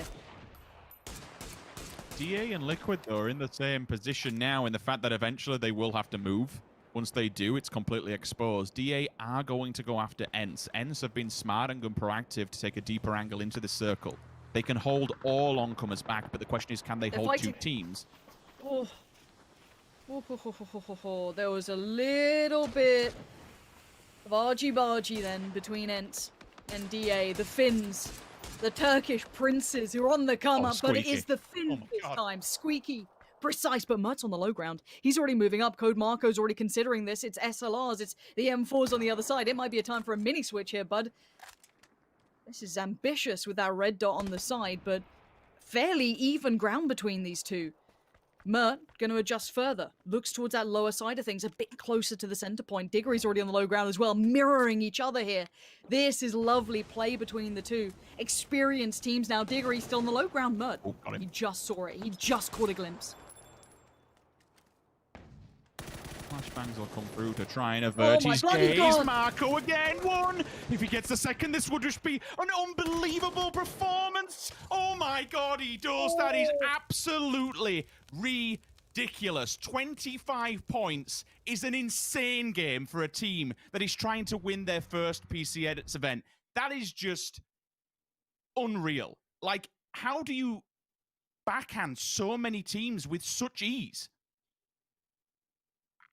I don't know. I am mind blown. That man just had the game of his life. Yo, shout out to anyone who's ever taken the piss out of DA. Watch that back, because these boys have just absolutely schooled the lobby. What a pickup. Code Marco. Oh, I loved it. I loved every second of that. Someone sent me a Turkish flag. I'm going to wear it at this point. Guys, that was an excellent game. I'm sure the desk has a lot to be saying about it too. Guys, what the hell just happened? I don't know. Sincerely, Monster Mode coming out from DA. Is the dream run gonna be happening here at PCS3 for DA? We got Avenger, we got Frost here as well to break things down. And guys, we were talking about it throughout the game as well. It feels like everything is lining up for DA, but it even goes to show, guys, because you were talking to me about this as well, that when I was looking at them, I'm like, this performance is just so improved over the past DAs. The addition of Comarco is great. And it feels like they've been working very hard to get to this point, Avenger, to get to this level that they're at right now. Yeah, it's been a long road ahead, and I feel like they're probably the hardest workers in the scene, because like every time you watch them, they're always playing, you know, the daily tournaments. They're always playing, they're grinding, they're streaming, they're putting so much hours into the game as a team, playing together as four. I feel like they're so much in sync that it's probably one of the teams that has the most balanced out comms, the most balanced out everything right now. Like Metralius, Smash, Murd, it's just insane to see on top of that with Code Marco. Yeah, very impressive stuff. I thought they were going to have a hard time against Omakan here in this situation. The start of the fight, Frost was a little bit scrappy, but they recovered very well. Yeah, big recovery from them straight away. They were down to 2 people, but also straight after that, bystanders came by and they just got them out of the way as well. But what we see from DA here, it's a repeat from the last weekend when we saw on Sunday there. First game, they went out 0 points. Second game, they just come in and win the game with a lot of kills. Last time it was 14 kills. This time it's 15 kills. And this is what they need. But if you look at how they're playing the game as well, they're playing edge this time. They're not playing the center like we normally see them. What's great with this is that this is kind of going back to PCS2 when we saw them playing a lot of edge. So they know that play style. It's not unfamiliar for them. It's super comfortable for them to play that. And also them being on a LAN together right now at the DA HQ, it gives them so much better to work together with Code Marco, a new addition, to get to know him in real life, see how he's feeling all the time, rather than playing online and not being there for each other. I think that's helping them out a lot right now. Special shout out to the insane flash by Ents for Diggory to get himself a cleanup on 3 members. And actually, just in general, Diggory had a massive performance here in this game as well, Martin. And going up against DA towards the end, it just felt like all the cards were falling DA's way. Yeah, DA, they had such a good Rich to work with as well. They took that early, and that just played such a huge role in them taking it down early on, and Ents had to push in the open here. They got some very nice kills. They put a lot of pressure onto Team Liquid actually for this one here, and managed to sneak those two. Squeaky with some nice shots, pre-firing the whole smoke here, but they had to run in the open. They didn't have any utilities or anything, so Digitalist, they were just able to completely smash that one. Yeah, there you go. There he is. Yeah, very impressive. Yeah. Very impressive stuff by them. All things considered, considering they went through an absolute war throughout that game. It wasn't handed by any stretch of the imagination. It wasn't an easy win. It was a very well fought for victory. Here's our 9th through 16th. Quite a few points coming in down towards the bottom. A lot of collateral damage for a lot of these teams. As we take a look at our 1 through 8 as well, up towards the top. 25 points to D8, who was looking to catch up with Northern Lights, who only got themselves 4 points on the board here, Froz. But still, a lot of points coming in for a Team Liquid, for example. 11 points going their way. They had a great position to play for, but then the circles shift away.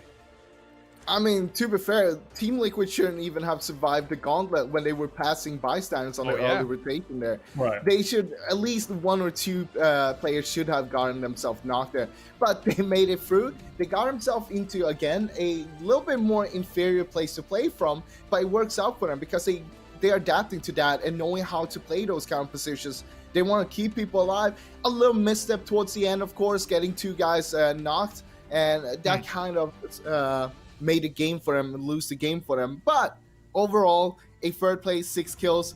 There is nothing bad to say about that. Oh my god. Code Marco, 1,157 damage. And actually, now that I think about it here, Martin, is that we obviously came into this weekend with a few teams dominating the chicken dinner lineup. And now nothing's changed. It was Northern Lights and TA getting them again. This is ridiculous. Nobody else is allowed chicken dinners. All the other teams is super hungry for sure. I mean, it's been super top heavy, and we can see that as well. It's continuing. Our 4-team kind of race here, 4-horse races is continuing to do so, and it's going to be a super interesting rest of the day, but also the rest of the weekend. And one of those horses in the race, in the chase right now, is Team Liquid, as we do have 17 going to be joining us from Team Liquid to have a little bit of a chat. I assume all your players are very focused. 17, they want to keep their head in the game. Yeah, definitely. Got them in the call, chatting it out, getting ready for this next game, and making sure they can stay focused. Exactly. So I'm here. You guys get me. I know it's not what you wanted, but no, that's what we wanted. It's great. We want you. We want you. We're very happy to have you along. We're happy to have anyone. Happy to hear it. Yeah. Talk to me about the change from week 1 to week 2, if you can cast your mind back to that for a moment, because week 1 wasn't exactly, or the weekend one exactly, but the results didn't go your way, but it felt like there was a bit of a shift to that second week. What was going on with the team in that moment? Yeah, I mean, to be honest, it's still adapting to playing 4 games a day. I know it's starting to feel like it's a little bit normal, but when we're used to scrimming 6 games a day, or in past tournaments playing 6 games a day, it definitely is a different environment. We have historically throughout this year been a team that takes a little bit to warm up most of the time in events like DreamHack or PSL, stuff like that. So that's part of it, but also the games start to blend in together. For me, I watch so much PUBG and I see so much PUBG that I don't really think about what week 1 was versus what week 2 was. I'm just focused on making sure that we're working on our checklist of things that we want to go through. Our reminders is what we call them, of things that we're working on for the week and things that we're working on for each individual day. And we're getting better. We do see that we're making a couple of late game mistakes and things like that, but you know, we're playing really. We feel like we're playing good as a team right now, and we're just working on, you know, continuing to improve. All right, Martin, question? Yeah, I want to drill down to a bit of this game here. What did you say to the guys? Like, what is your takeaway from this guys? Because obviously you had 4 guys live in a decent position and lost 2 guys to try to flush out an etiquette member. I want to hear like some more insight if you want to kind of deep dive into that specific. What was the kind of catch up from after the game was done, and what did you talk with the team about, and what do you, from your point of view, what could have been changed to maybe have gotten more kills into a better position or better placement from this game? Yeah, so a little bit of insight on how our team works. Usually I'm not too forthcoming with how the inner workings of the team, but typically on a daily basis during tournaments and stuff, we'll talk about major things as soon as the game's over, but we try not to go too in depth, and we save that for after the games are over to, you know, everyone's had some time to cool down. These guys are very competitive, and they, you know, they all want to win, and so when something bad happens or we don't feel like we fully played a game to a potential that we could have, usually instead of getting those emotions out, we try and, you know, save it till later on in the day when we've all had time to like think about logically and then communicate our feelings and our thoughts that way. So I mean, yeah, we know that it was rough.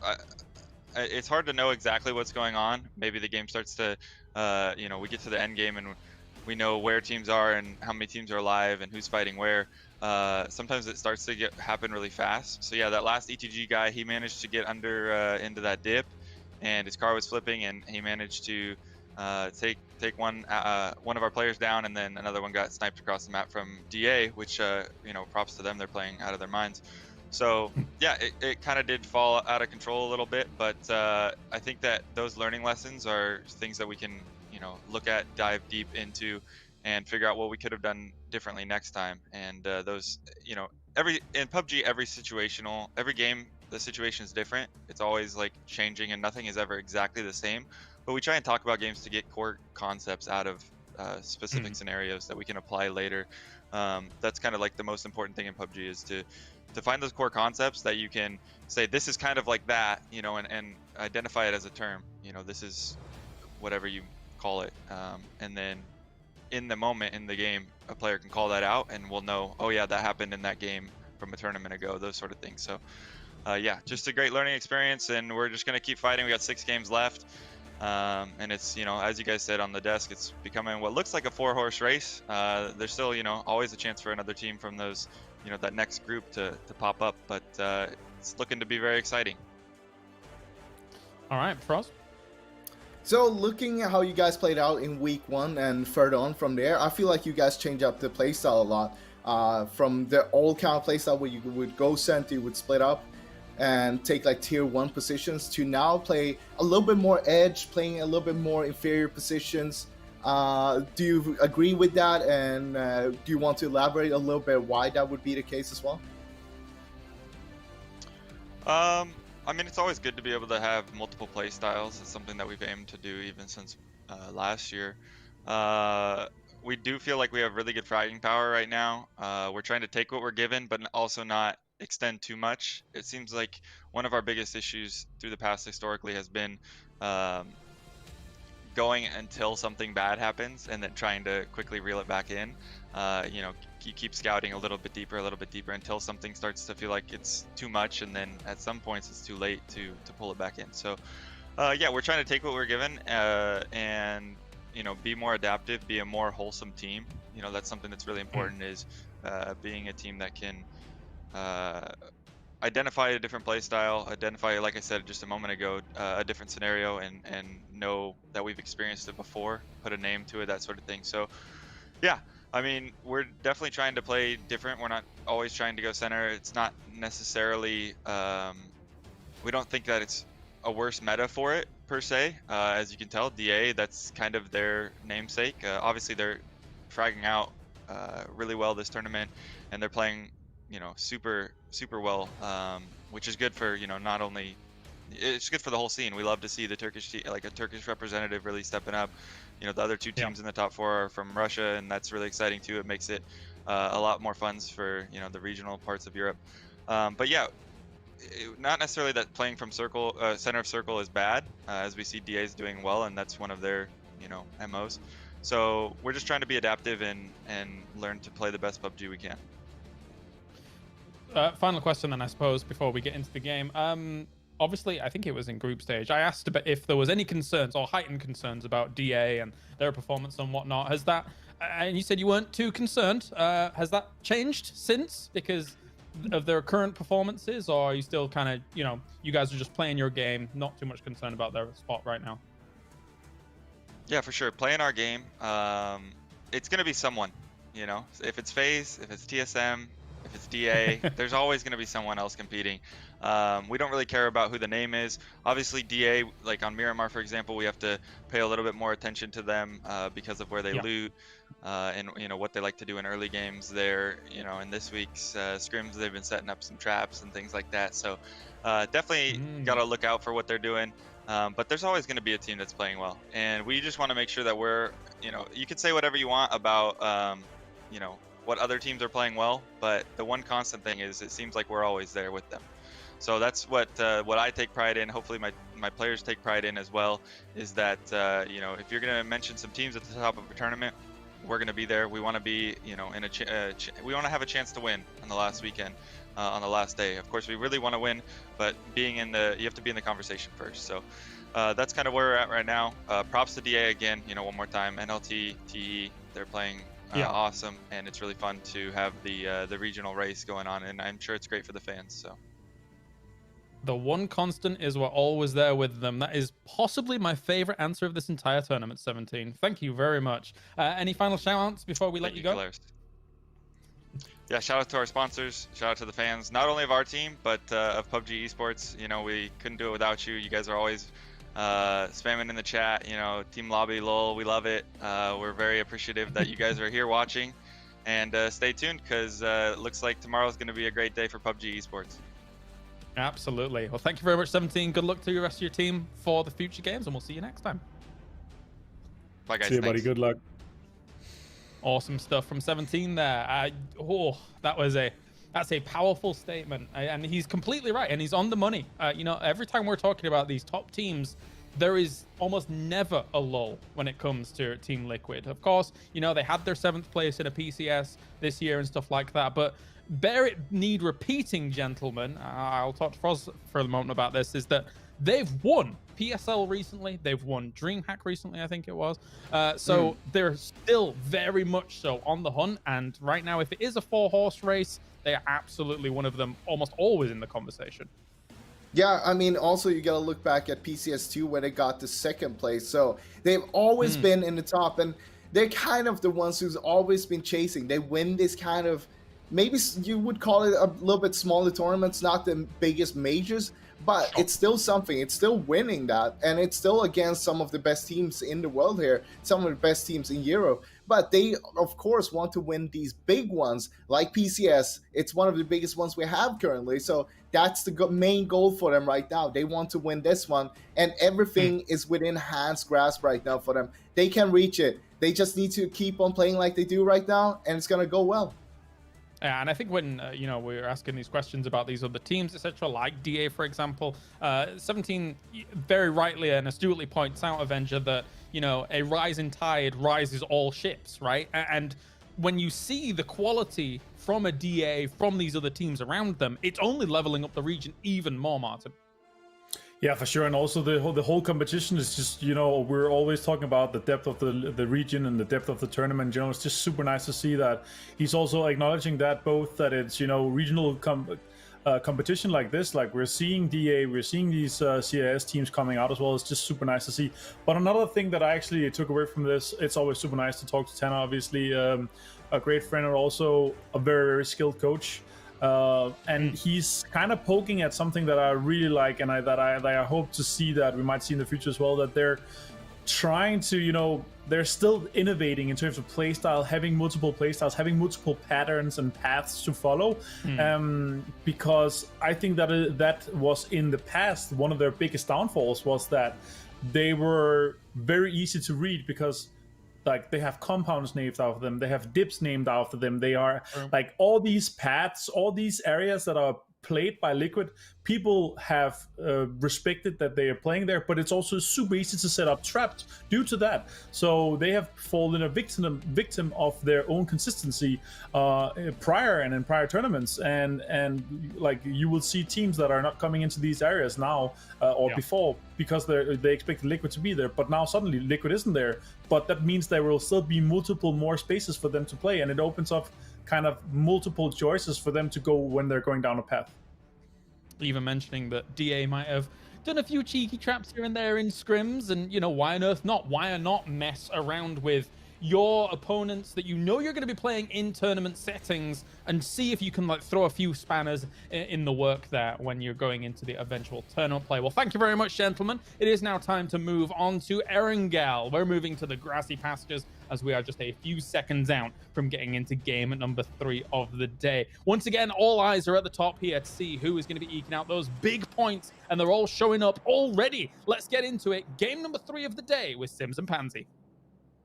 Thank you, and yeah, it's great to get to hear from some of the great members of this community. I mean, 17 is probably one of the best people to ever have in an interview. The man, he gives the right answers, to say the least. He's always very, very astute with his opinions and his takes away from the game. Liquid, very fortunate to have a coach like that. We are seeing the island being involved, so we could keep our eyes on that, just in case anyone gets a bit too close for comfort. But again, I'm still seeing the likes of Hypoc in chat, Toffee's in chat. Everyone turns out for these games, so it's great to see the community enjoying PUBG, as I feel like we are in a wonderful era of what we're seeing come out from some of these teams. A bit of a change of the guard here and there, a little bit of a stylistic adjustment. But no matter what, the quality of the games is outstanding. And what's even more for that is that you know, we don't have all the information yet, so I'm not going to start going as if I do, but we know now that PGIS is around the corner for next year. We're starting to see all the information trickle out, which is a good sign that PUBG Esports is still going to be here. It's still going to be loud next year. There's still going to be a lot going on. I'm excited. I'm sure everyone else is going to be excited to get more information and see what happens from that. I am excited to see if ETG won't have a crack at Liquid early game, because I'm seeing forever standing by and watching over Pachinki. Yes, I know it's a bit of a straight up the middle. It's a bit of a shot to be going to usual home positions. You touched on it, Lauren, that with the playing path being straight over the middle of it, that we could be seeing that circle, and it's slap bang in the middle. There is opportunity here now for teams to actually go and bridge camp. Look at Northern Lights in Novo. Look at FaZe Clan on the opposing bridge. If these teams want to start farming points, if they want to farm frags and knock out potential opponents, now's the time to do it. Liquid, we know, is predominantly a team that likes to come early. But for someone like Na'Vi, do they now reposition? Do they now adjust and set up the bridge encampment? For many years, they've let them go by. It's fair game. They don't like to get aggro. They don't like to get aggressive. But now they're looking to knock out teams. Now they're looking to knock out competitors above them, and more importantly, pick up frags. This is a good potential for teams to be able to get on that bridge, set up the trap, and get the frags done. Okay, Tornado Energy. I've got to say it. They're a great team when they're on, but today hasn't been a huge one for them. We saw that first, I think it was the first Miramar game, being decent. It was okay. They got towards the end of it, but it wasn't their finest performance. I don't think that was a classic Tornado Energy performance by their standard. But as I said, it wasn't bad at all. But we've seen some stars shining quite brightly today, I think, is the main thing. And we've had Northern Lights having big games, DA, Liquid, all the teams that are surrounding Tornado Energy. So they could do with a win. They could do with a couple more pushes towards the top. And that's no discredit to them. It's very hard to keep up when we have some of the best teams in this lobby really going off here. So I am looking at FaZe. They are seeming to congregate around FuzzFace. So I am curious if that's going to be a bridge camp eventually. My. It seems as though Spider-Man is with us. And FuzzFace looks quite content up here. He's in a decent enough spot. Oh boy, are we getting a FaZe Clan bridge camp? There's potential. There is potential. They may not necessarily be in the running for winning this whole thing, but the more placements you jump up this leaderboard, the more money that you're going to be taking home at the end of the day. They could, but this is what I honestly thought that Na'Vi may do it, just because of the position that they're in now. Na'Vi may do this, but it damn well could very much be FaZe Clan.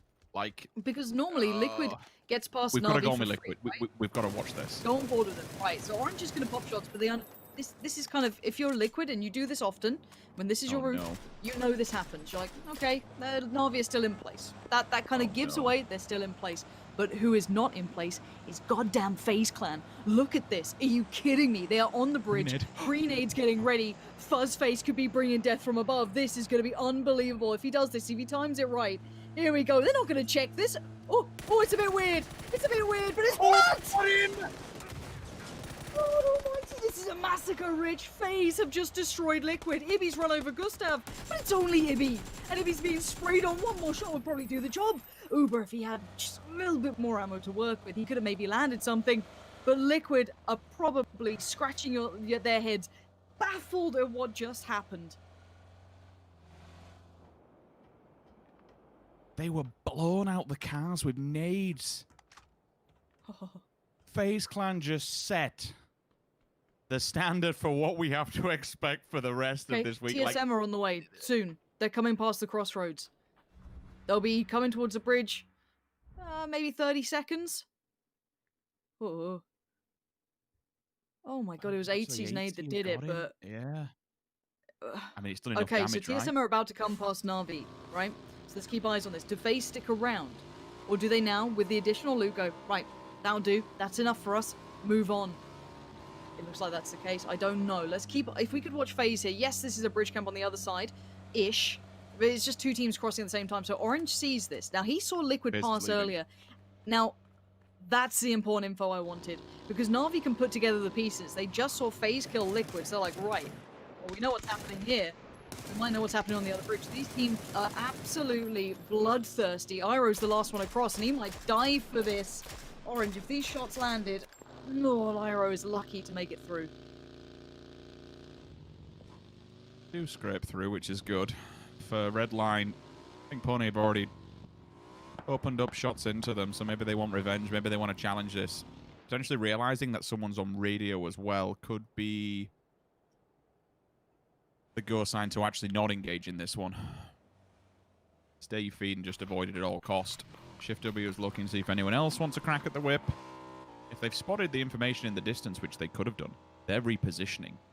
Do they know that Omakun's on way? Has someone seen this up in the... If they have a scope, look at Kilyakai. Here's a Mosin. If we've got a scope on that and he can see up towards the forest, then he will know Vasco also may have done the same. Pre-scouting this bridge. It's very important now that Shift W do not get spotted. If they want to continue... Oh my god, we've still got 3 people yet to make. DA might just 10-head this and grab boats and heal through the blue. Like, there is that small opportunity that they do it. If not, they wait until everyone else has buggered off and then turn up late game. Na'Vi are the next ones to hit the bridge. On the opposing side, no one's there. They could set up Omakun. Omakun have committed on the opposing side. We have to take a look at this. We've seen one player pull up, which is probably going to be Page again as he tries to get some information on Shift W. If they all just took the heads in, they will not know. I don't know if they've seen enough. I don't know if there's vehicles or any giveaways that Shift W around here. I don't see any shots yet either.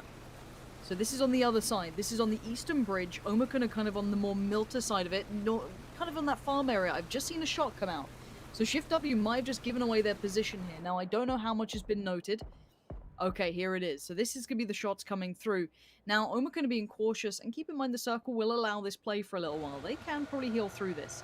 DA start their journey. They're far off. But Ents and WS about to clash on the bridge themselves. Who gets who first? Rustamar's going to lead the way quickly on the bike. Actually, pings off towards the lighthouse. So it looks like he wants to be able to get a couple of shots in if they do decide to cross. His timing, not going to let any happen, really. So it looks like WS going to take that opportunity. Probably the better choice here to rather than stand and fight. The Wanderer, if the map's not deceiving me, could be in trouble if he tries to cross. But for now, the vast majority of WS will make it through. At least to this point. And to be able to hear these shots. Tags will come through onto Kemba. Some tires may just be damaged. At least they've got 3 vehicles. They'll be able to traverse this quite easily. FaZe Clan still in the wind down low. Cannon here and the opposing side on Erangel. If you hit one of those players at the back of the vehicle, like, I will be just mind blown. Tags him. It was close. There was a chance. I'm okay with that. Gets the body and now worms his way into Northern Lights. So if the information comes through Spyro, at Northern Lights, you have a team below you that could be rapping on the hillside towards radio. That could be critical and vital information. That could be points in the bag if they work their way uphill.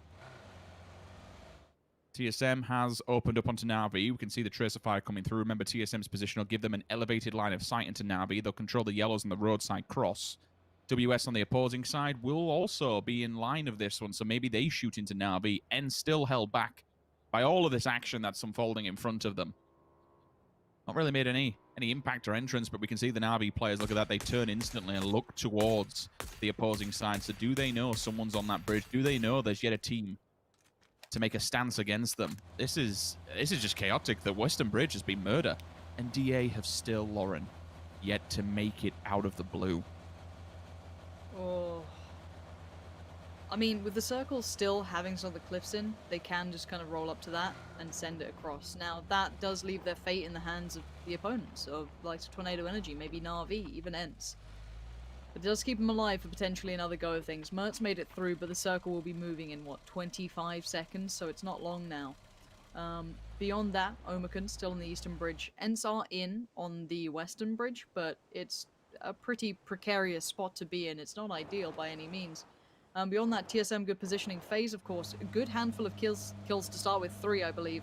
As one of the Liquid players did get away, Ibby being that player, still alive and probably keeping his head down. Ents have decided to cross. Now, Na'Vi aren't far away, but they're not really in a firing position. But Omicron are going to come across some opponents. Shift W are down below. So again, these teams are very close to each other, but not necessarily easy kills to be had. Omicron will actually get away from that one, which is kind of impressive and comes off the back of Shift W just trying to stay out line of sight from Pink Pony in the compounds just below them. Vazku, first one to fall on the side of Omicron. They've worked their way through the grassy woodland, but unfortunately found a mess of strewn players. Page is out of the vehicle and hoping no one cops for him because there's still 2 teams in distance here, so he has to be very, very hyper careful and hyper aware of what's going on. Jempty can regroup with the rest of them. T-Bone might be able to sit Overwatch into this, but he probably won't realize Redline is here. Lining up the M4 with the 3 times. Opens up and sprays down. Damage is done, and quite a lot of it. No knock initially, but still. This could also be more information being fed back to Pink Pony they can capitalize upon. Very, very weak on the side of T-Bone. Thankfully, the nade does bounce. The second smoke, or third smoke, should I say, will go up. Builds him the wall. They can look forward and see what happens with Pink Pony. Maybe they take the position, or maybe they just get in the vehicles and get the hell out of there. They are stuck directly between 2 teams. This is dire straits for Omicron. They've had trouble getting across this bridge. They're held back because of Shift W, and thankfully, Ibis didn't reload. That allows T-Bone to get away with his life and maybe just regroup with the rest of the roster. Yeah, I'm interested to see how... I mean, Omicron, credit to them for making it here. Like, they just thread it through a lot of teams. Now, DA have just reached the cliffs. Mert, Metralius, Smash, and Code Marco have made it over, but the dangerous part is still to come. Now, I don't know how many meds they've been able to garner through their time in Georgia Pol, but there better be a few. If they decide to swim this, Ents maybe sees it, Tornado Energy maybe sees it, Redline, Na'Vi, all in positions to potentially fight it. Now, it's about timing on this. Now wait to see how it unfolds. The circle going to move. Let's see how harsh this is for DA. It's not the worst in the world. They could stay on the vehicles, go around to the bridge and play the bridge itself. This is discussion time for them. But for someone like FaZe, exemplary positioning, and they will be incredibly happy with how this circle has kind of worked out. They can then kind of pull themselves into a more ideal scenario, make sure they're in the right compounds they want to be in to kind of create the stand. If he's on the move, trying to maybe find a little safe position to hunker down into himself, try and keep his head down low here. But everyone going to magnetize towards that western side now. If he's on the move, the reason we keep kind of focusing to see if he does stay alive is that he is the last player of Liquid. They are trying to win this whole thing, and to lose 3 players simultaneously straight off the bat on their first rotation is pretty damn harsh. Northern Lights open up onto Pink Pony, moving straight into Sosnovka Millie itself. Shift W red line, kind of a little bit of a standoff towards the northeast side of Sosnovka Island itself. DA have stayed stationary. Time's ticking away, boys. You need to make a choice now. I know it's a rough transition, but still. With the circle actually hard shifting towards the west, that bridge could have been an opportunity, but now the blue's here. They've missed the chance to get it clean. Remember, they were playing the blue initially, so I'm questioning how many meds they actually have. What's been committed. Yes, I know it doesn't hurt all that much at the start. I understand that, but still. It looks like from at least my side where I can see, DA will be committing to take that bridge. If not, then they're going to go for just a wacky play and maybe get boats from Ferry Pier and attempt to readjust. But where you readjust at this point in the game is completely beyond me. All the beaches are out.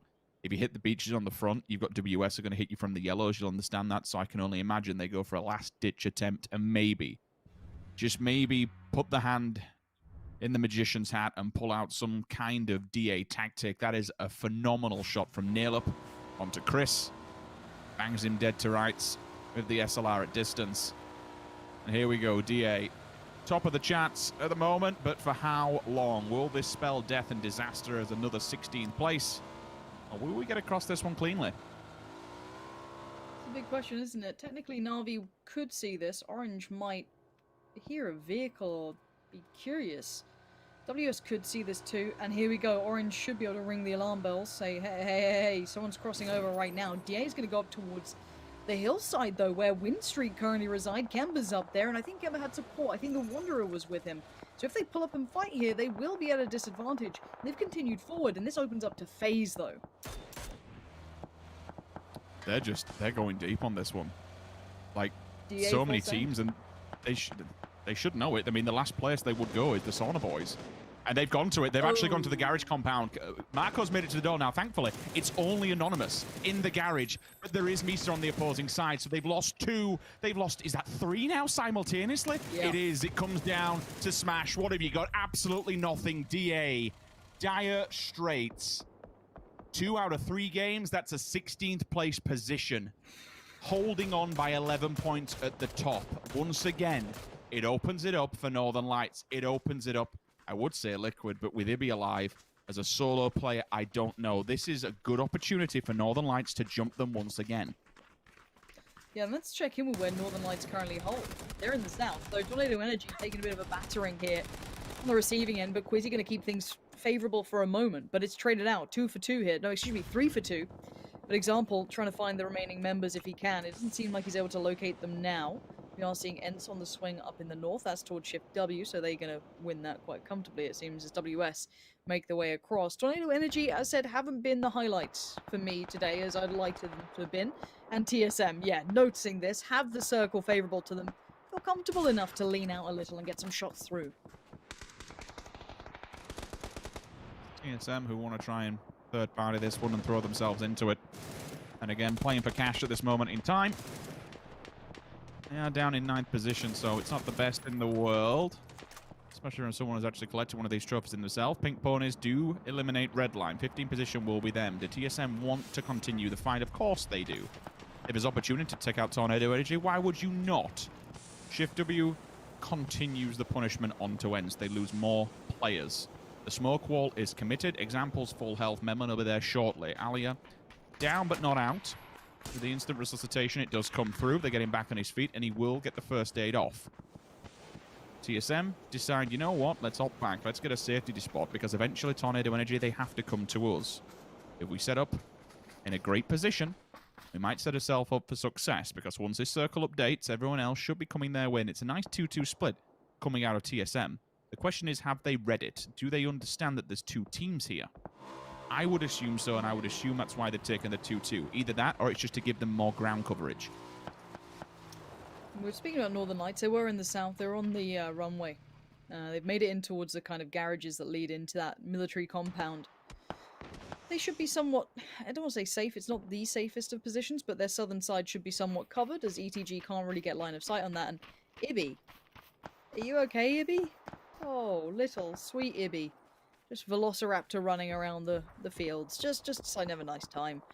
Actually just probably maybe trying to get to a slightly better position if he can maybe just sit behind a tree, just kind of keep his head down as best he can. Leave the other teams to fight. Spyro might see him though, I'm not too sure, maybe even Beamy, but could be anyone at this point. Sauna Boys still holding on, the death of DA on their hands. And now we look across the field, and as I said, a lot of strong teams here, but the center isn't always the kind of most fought for point on this. The topography kind of defines how teams play this out. I'll tell you what, he's confident is the guy. There's absolutely nothing in terms of real hard cover in his position that he's in. And it is rather exposed. Everybody's going for the hillside to take the container units up there and realizes that Elmerkin is in that position. I mean, don't get me wrong, it's an individual. He can shoot, can the guy? It's a good job he did move, because now the circle has been kind of more favorable to him in the fact that it's gone his way, not left him out to the cold. But again, he's done that work to get into that spot. There's going to be eventually that area in the middle, actually, funnily enough, where there's a crate. Which, if you do want to go for hard cover, if you were a solo snake and go lay down, it'd be a good place to do it. But again, it's going to be a point of contact for everyone throwing grenades at. Omerkin eventually will have to come out of there, and maybe that's why he'd be stood still. He's going to wait for them to remove themselves from that position and then tackle it head-on. FaZe Clan, yeah, they've got a compound left in. Na'Vi, nothing. WS is setting up shop on the hillside, ready to receive them once they cross the road. Shift W will chill in towards the north.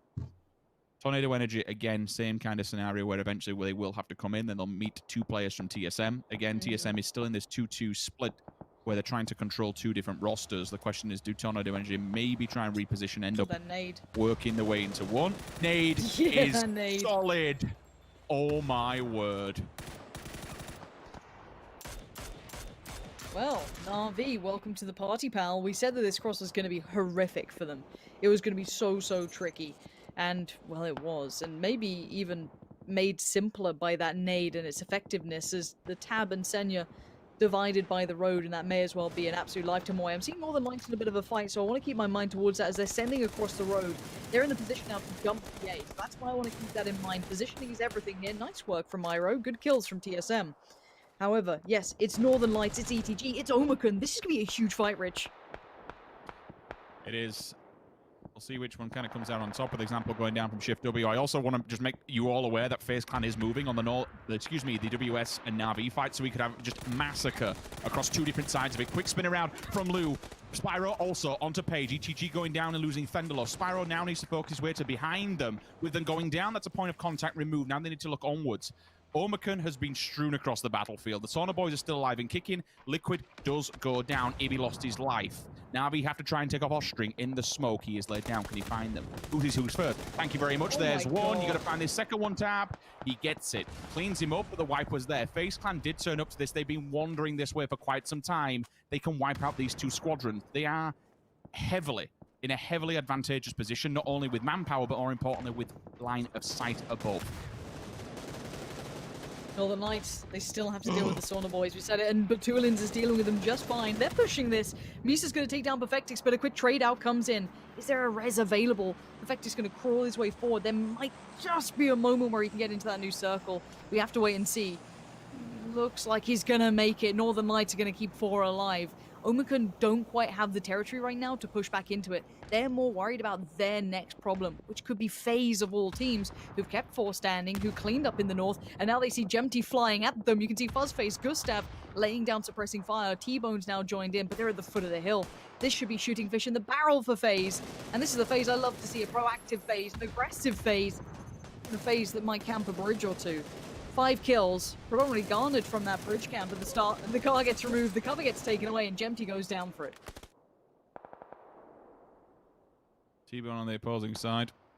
All the lights have got him dead to right. Shows his face, and he's already tagged up. The helmet goes flying off the back, and that should be an easy GG. Omicron goes down 7 position. 8 kills in total for the Northern Lights. We spoke about them trying to solidify that top spot and maybe jump DA, capitalize on the situation of a second 16th place. Well, it could well be happening. They've got a bit of a run to do now, and unfortunately, it will come off the back of FaZe Clan being in place. But Tulins, the 1-2, thank you. Saving them to get into this spot. They've avoided FaZe Clan for now. But remember, FaZe is on top of this hill. If they have any nades, this will spell disaster for NLT. They've made it so far? Question mark? I'm a little nervous, and it looks like so are they. They've got to have a good understanding that FaZe was close-ish by. Bystander's going to try and disengage from that TSM battle.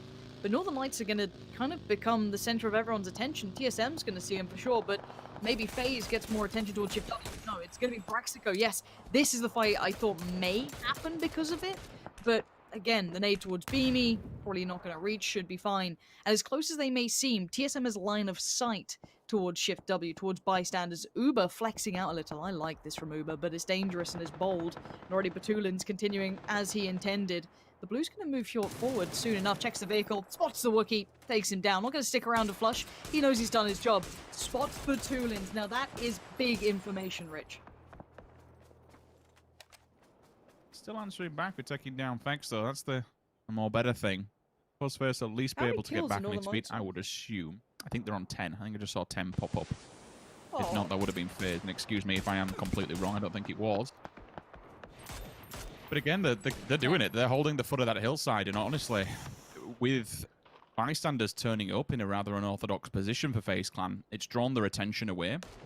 And it's kind of broken the roster in two. TSM, I think, have just snuck that crate from beneath the Northern Lights' nose. Maybe they realize that the double drop is actually hanging around. Now they most certainly will. Vard will try and stand the test as time. As a solo for TSM, he does fall. 4 teams remain. FaZe Clan versus Northern Lights with 4 apiece. Shift W with 2. This could be spicy. Yeah, it could, but the territory is favorable towards FaZe still. They have the high ground, and Lou's going to suffer for it. He's dead, he's gone, he's flushed. But Tulins has been pretty much a hard carry in this, keep in mind. He's the one getting the big handful of kills. Now, luckily for FaZe, they can flex a little towards the low ground, take the fight on Northern Lights, and be kept safe from the likes of Shift W, who also maybe put their attention towards Northern Lights. So the bigger question mark here is, Rich, can Northern Lights deal with 2 of these potential fights happening at the same time? I don't think they can, but maybe... just maybe they can make something happen with this.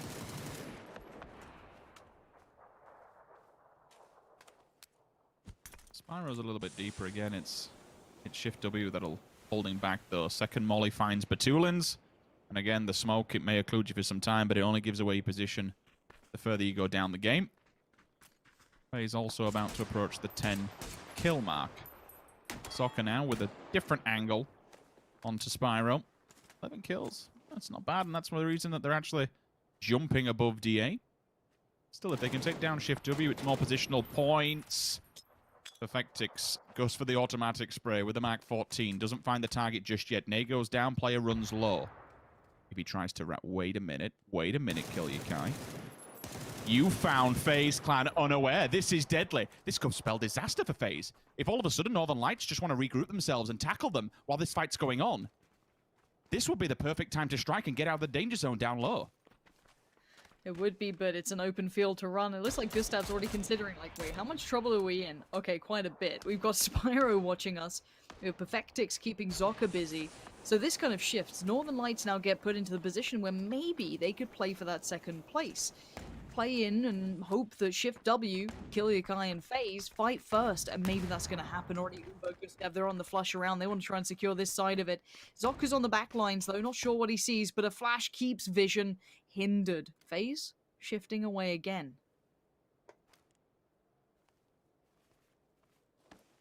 Circle updates, and FaZe has to do all the work. They have to walk an exposed field with clear field of view for both Shift W and Northern Lights, but which path do you take? I suppose you only have to go one way at this point. Rather than, you won't go through the middle because you're just going to get bodied by both teams, but you do outman them and outgun them. The issue is that you have to go to them. You have to do all the work to get through to them. One headshot would do nicely. Sit them back down, make them pause for a second. But Perfectix, we'd have to assume he's 3'd up. The Mark 14 in hand, he's been scavenging and ravaging the crates. That'll give him a good amount of survivability.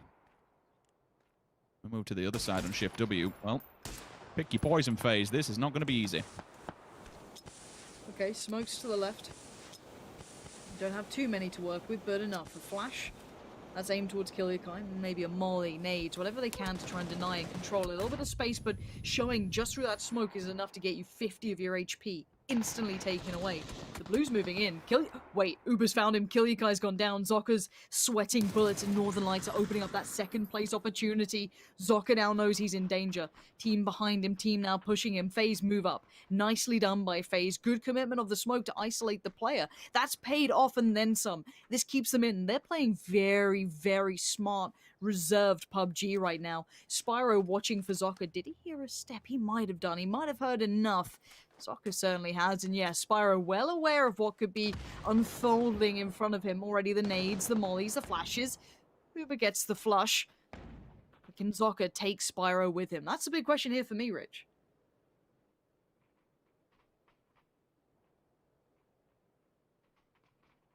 Suppose if you are Perfectix, you'd assume to go for the flush. If you know the light, you want as many points as possible at this point, so trying to transition the spray into other players is going to be extremely difficult. Never know, we've seen Code Marco do some wonderful stuff in the previous game, so anything can happen at this point. FaZe have done tremendous, even to make it down this hill, to be fair. That one-player isolation has given them a good amount of breathing room. Zocker could be the first... Actually, Zocker could draw... Oh, Northern Lights' attention. FaZe could very much capitalize on this if they go toe-to-toe against one another. Gustav should be the first point of contact. Yeah, Zocker's gonna be forced in between them, though. There's no way he avoids both teams, even with this smoke wall. Unless he sits in the smoke itself, which obviously can only keep him safe for so long. FaZe will crest soon, and Perfectix waiting for that moment. He's waiting for them to show over that hillside. That's why the topography is very important. Spyro also might get vision. He does. Fuzzface has to back away. Is he staying alive? Yes. But now there's danger aplenty. We're down to the 3v2 here. And the ground's favorable towards the Northern Lights. Perfectix just got Uber. They're holding this with M4s. They're keeping them just at arm's length. Gustav and Fuzzface now.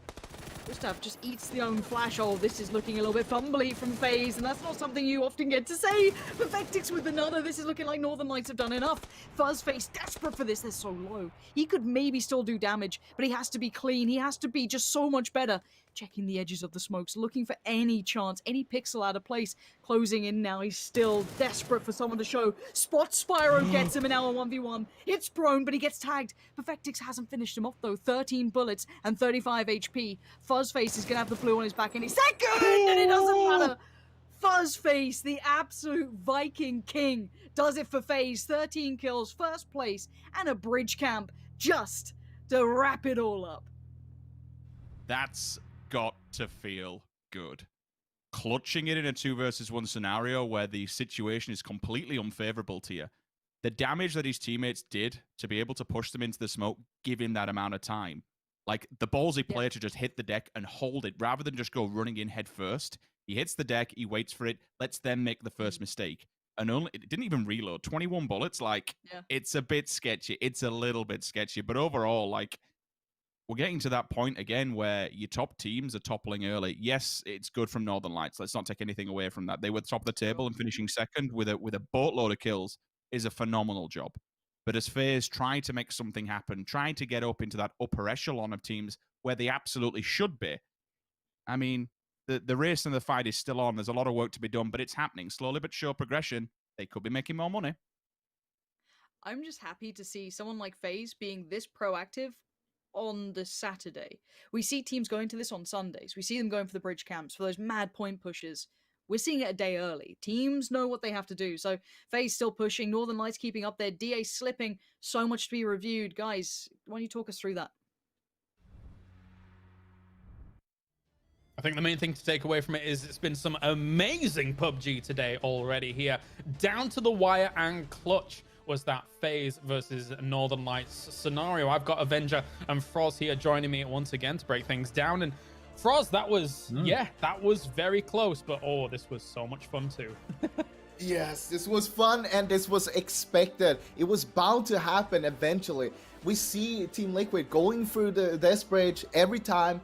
It's the same time marker, and we've been wanting to have a bridge camp happening for such a long time. It happened once before from Navi's side.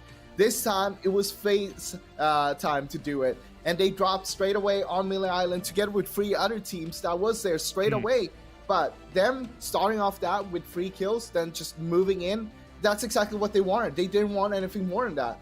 They didn't need the 4th kill. They got the kills. They got more loot. And they could safely rotate into a better position to play from, which was just phenomenal to see.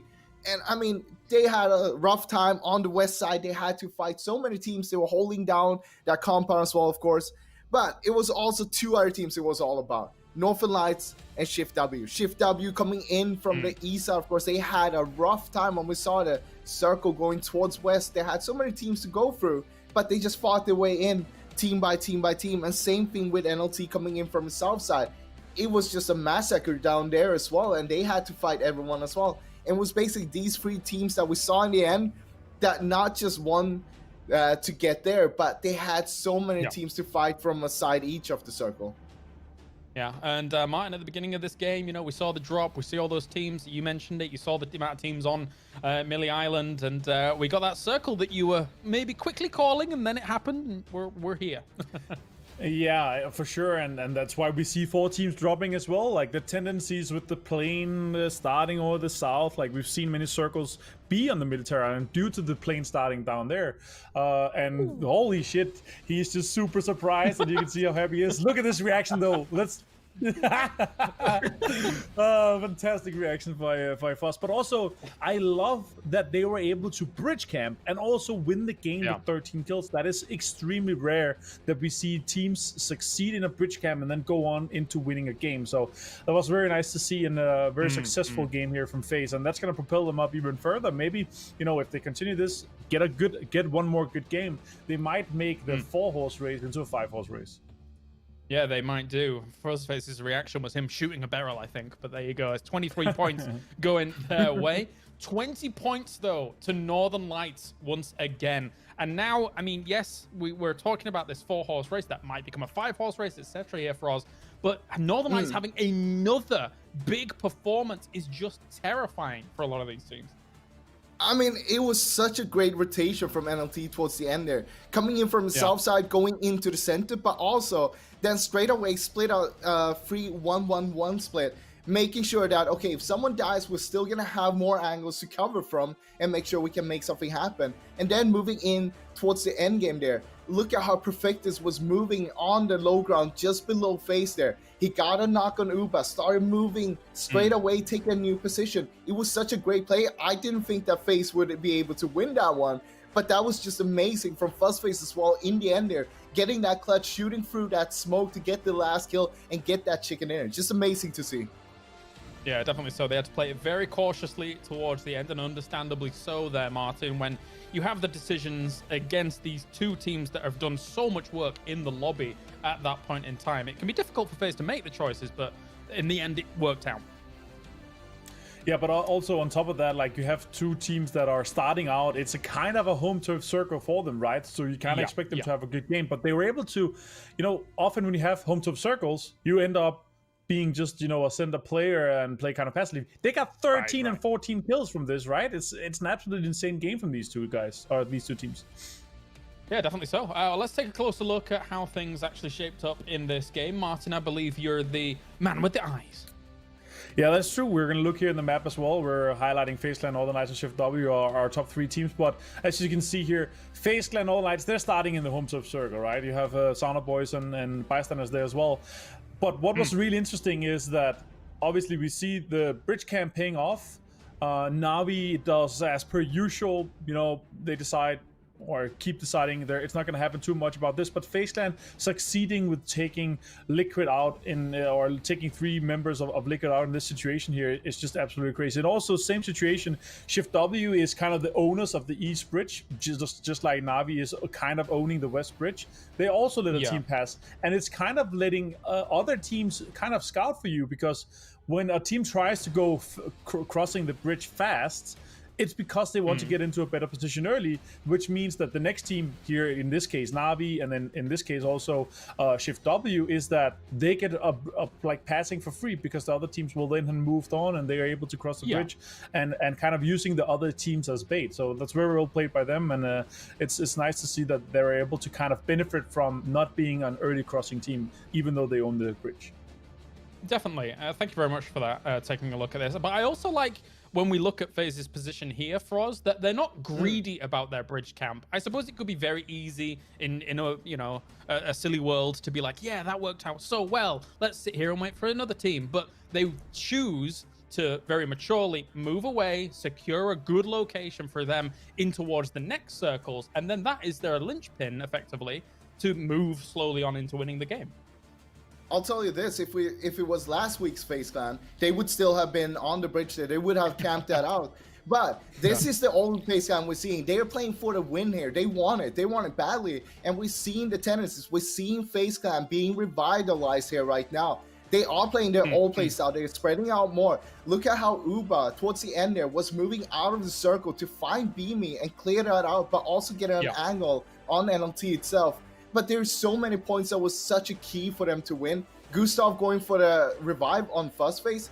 Fuzzface was down to 1 HP down there. If he didn't get that one, they might not have won. Because remember, it was Fuzzface who clutched it out in the end there to get them the win. All right, and with that, we are going to a short break, ladies and gentlemen, before we go to our final game of the day. We've had some amazing action already. Stay tuned for one final game for our penultimate day.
Admit will finally be dropped.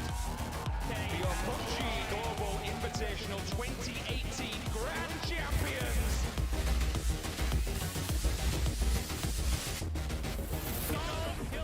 Manuel knock him down. Your 2019 KJC champion.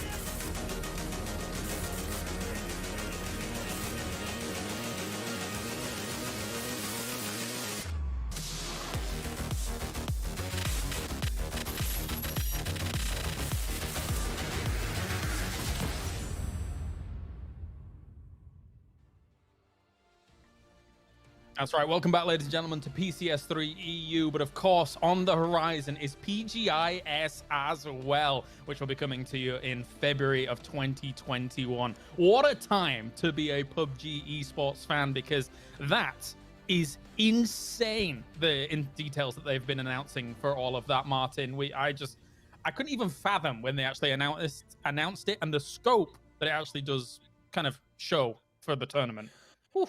It's a massive scope, and also it's we've seen the interview, or I've seen in the interviews of CH Kim and the guys over there from Korea that is calling the shots, the CEO and so forth. Like it's so interesting and so nice to see how much effort they're putting into this, and like some of what they're saying is also like the player base and all the players and the whole esports in PUBG is such a core part of their kind of program for this. So it's just super nice to see $3.5 million in prize pool over 8 weeks, plus the Pick'em challenge. It's going to be an insane tournament. Yeah, forget an 8-time scope. It's an 8-week scope for us. So this is just insane. I'm looking forward to it a lot. Yeah, it's been a year since we crowned the last world champion. I mean, it's time to do that again. It's going to be amazing to see that. Of course, we'll see what happens, who's going to win it, but right now we have some good teams all around the world. We have some repeat winners in PCS as well. Like, it's just going to be amazing to see, and I can't wait to see what happens over there. Definitely so, but before we get into our final game of Erangel, let's focus down on what's going on here right now, because the standings are as follows. Northern Lights has pushed themselves once again to a 10-point advantage over DA, but now there's even gaps forming in our top 4-pack here, Martin.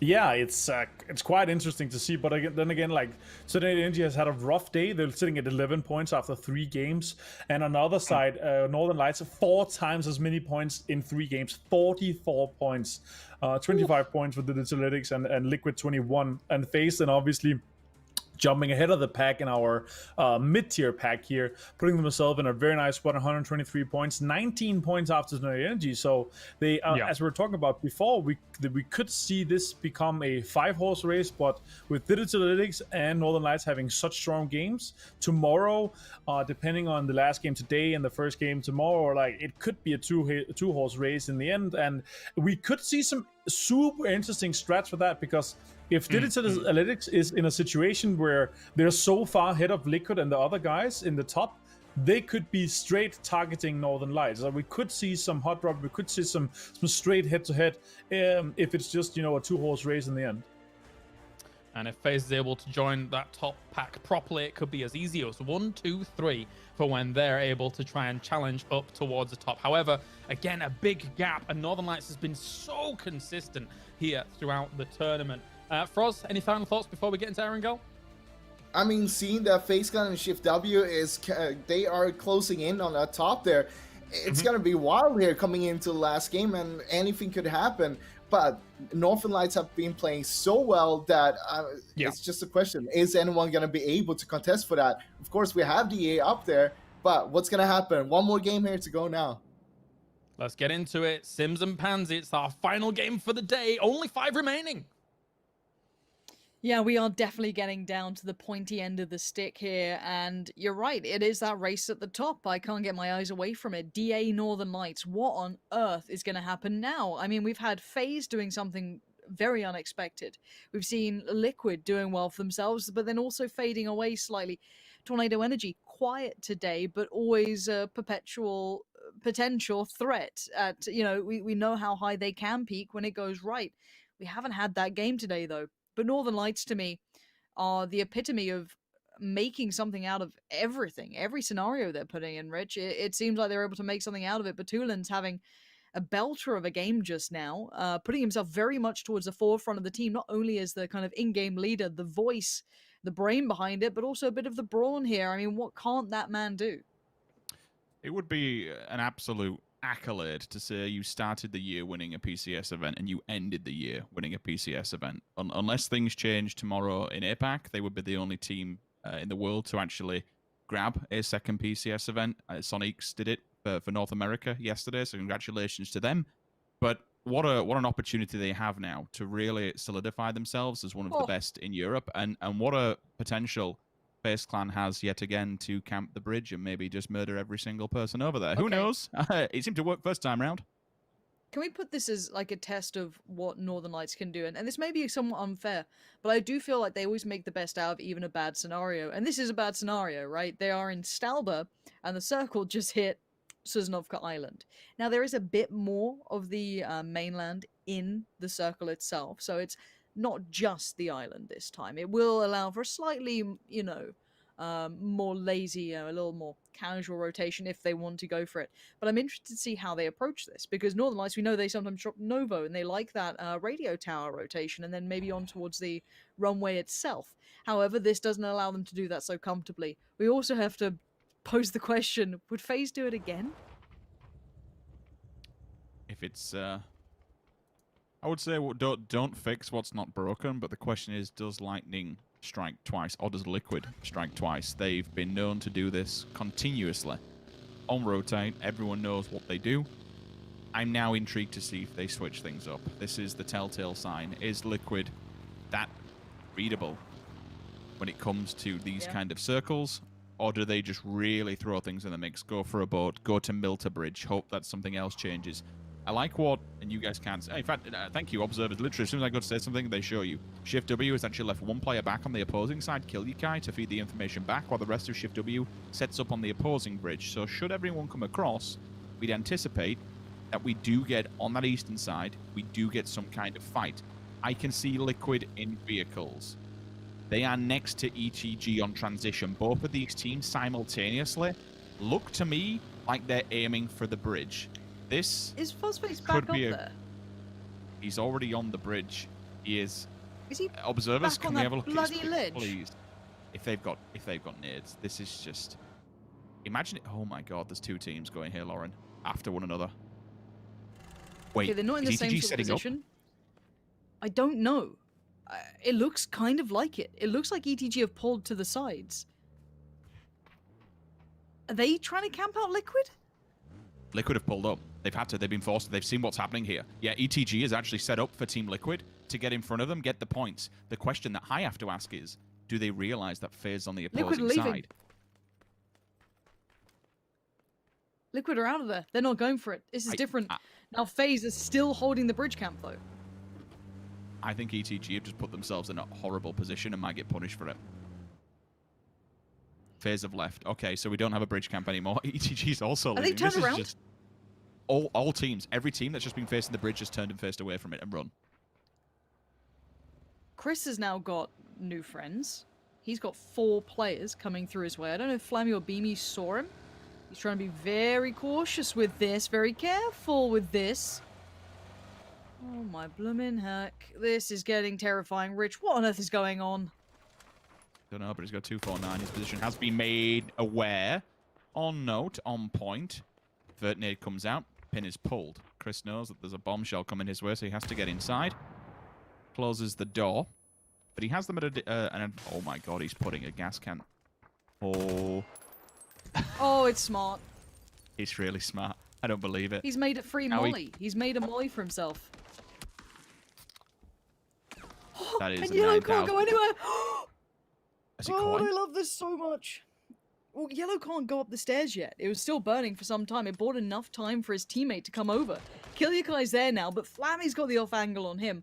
What a wacky game to end the day with. Kilyakai gonna have to back away from the garage.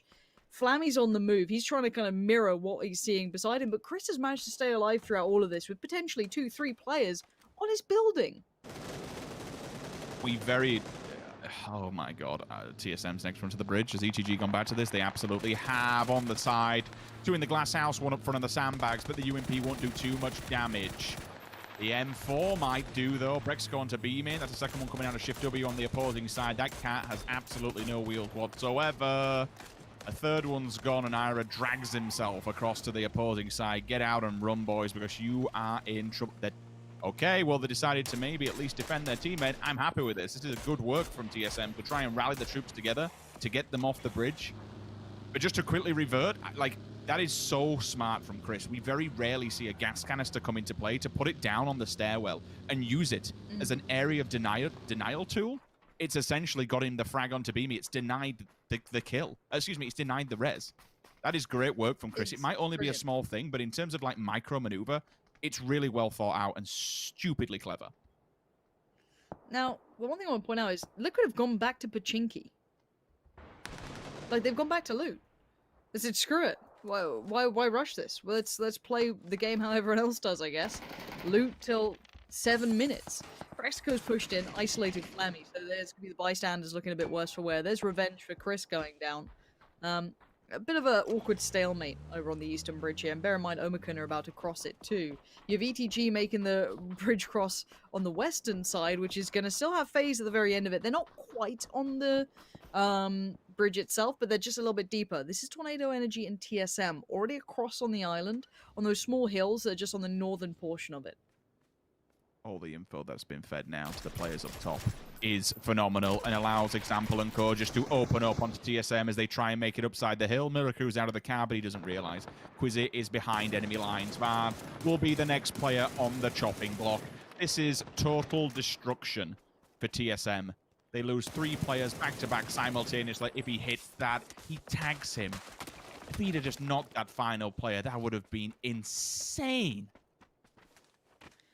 Their awareness is just unbelievable, isn't it? They seem so hyper-aware of where these other players for TSM are. The information, the comms coming out are just perfect. Quizzy's going to be moving up towards this, cuts off the retreat. Miraku's going to make a mad run for it. But again, Example will keep eyes on this haze by the smoke. Could have maybe dipped here and here. Quizzy's the one pulling up, though. We should be looking at Quizzy in this, because he's the one on the ground now. How much does he commit on his own? Because it's still a dangerous situation, right? Okay, I'm okay with that. No overcommitment. Leave him be. You don't want to lose yourself just for one simple player. So Liquid are going to do one of two things. I'm going to say they're either going to ramp the vehicles into the water, but then again, every single person on the map sees you, so there's just no point in doing it. But James will be here to take a look at what's going on across on the other side and see if they can find a better entry point. Clib is with him, just behind him in the yellows, finishing off looting, while Mexi and Ibi look both still to be in Pachinki. WS are the next one to join the mess, I want to call it, over on the opposing side of the bridge. We've got Bystanders, Redline, and Shift W all holding each other to rights at the moment. Northern Lights still chilling in Novo. They've not entered this mad dash, this mad fray. ENCE will hit the bridge before DA, and once again, I have to question, have DA overthought this one? DA do DA things, and it generally goes well, but this might be the second time in a row where they've just thought way too much about what to do rather than get across the bridge. Held back for too long. I mean, I'm seeing Mert with the UMP, so I don't know what the loot's going to be looking like on this roster, but honestly, this could be the death of them. Waiting too long could literally be the death of them again, and if they get a 16th place, that'll be 3 games out of 4. That is devastating for such a performance thus far, and Liquid's doing the cliff jump. Yeah, and I want to highlight once again, someone in chat, I just caught my eye on it, I'll come back to it in case Rustamar doesn't make it away. He does, so that's fine. Always Northern Lights advantage circle. Well, not this time, was it? Stalber, they landed in.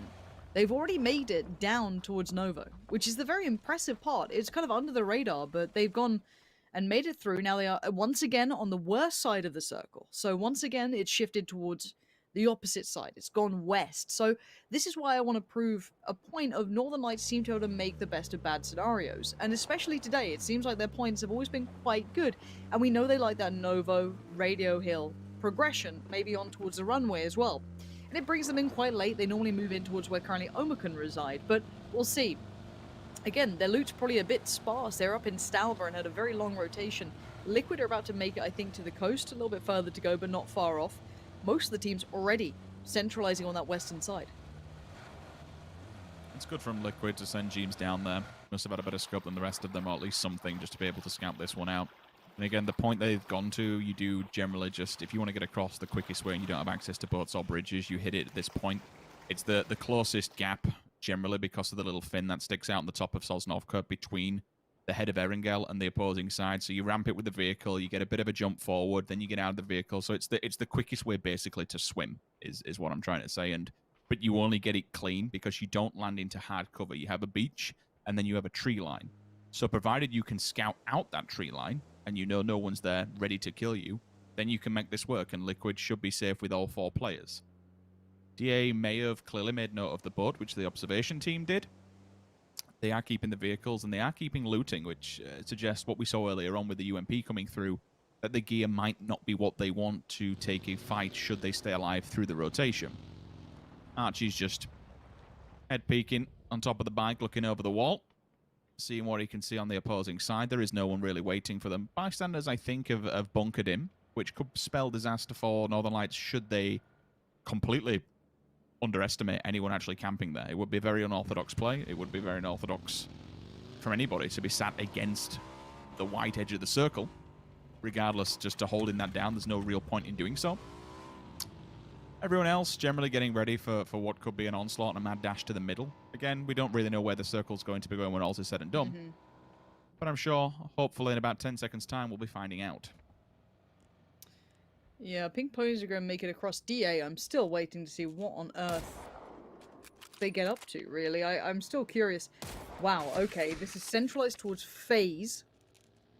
Maybe Na'Vi as well. Keep that in mind. They're in a good spot here. It's very similar to how they normally play this. So, Short could be popping off some kind of potential shots. They're showing position more than anything. ETG getting up the hill, but Omicron are going to pull up on this. Already Forever's here. Thunder lost as well. Forever's going to connect towards Page, and it's going to be ETG to hold the ground for now. Omicron are going to have to continue their journey, but Miraku waiting so patiently on the other side. Collects T-Bone, puts him in the point pocket of TSM.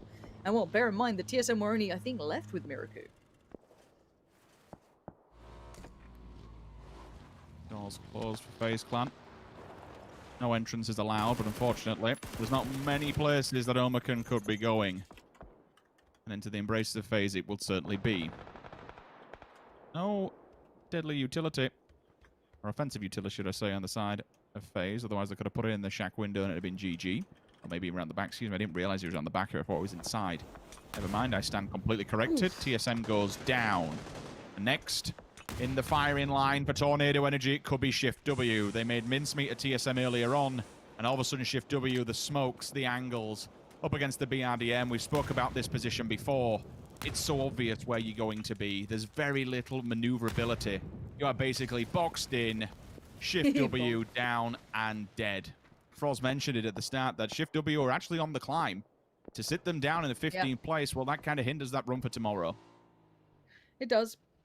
They're still in a good spot, I'd say. They're still in that kind of like, could push up a little bit if FaZe have a good game and they keep playing like this. You're going to have issues. But the main issue they have is that there's a wild Gemty in their compound, or near enough to the compound. 8C's going to discover the location, and that Molotov kind of gave away the intention of it being there. Gemty now does have utility, decides, okay, I might want to try and be a bit safe here, because I don't think I win this fight too easily. The Northern Lights, here we go. Again, this circle was desperately unfavorable. FaZe have pushed out, and they want to deal with Gemty as safely as possible. And he's making it tricky. He's not going to go down easily, but I think he caught a touch of that Molotov potentially. So Gemty going to be trying to heal it up in the smoke, do what he can, try and play smart. We do see Jeems and Mexi getting a fight as well. Liquid over on the northeast side getting the pink ponies as they run their way in.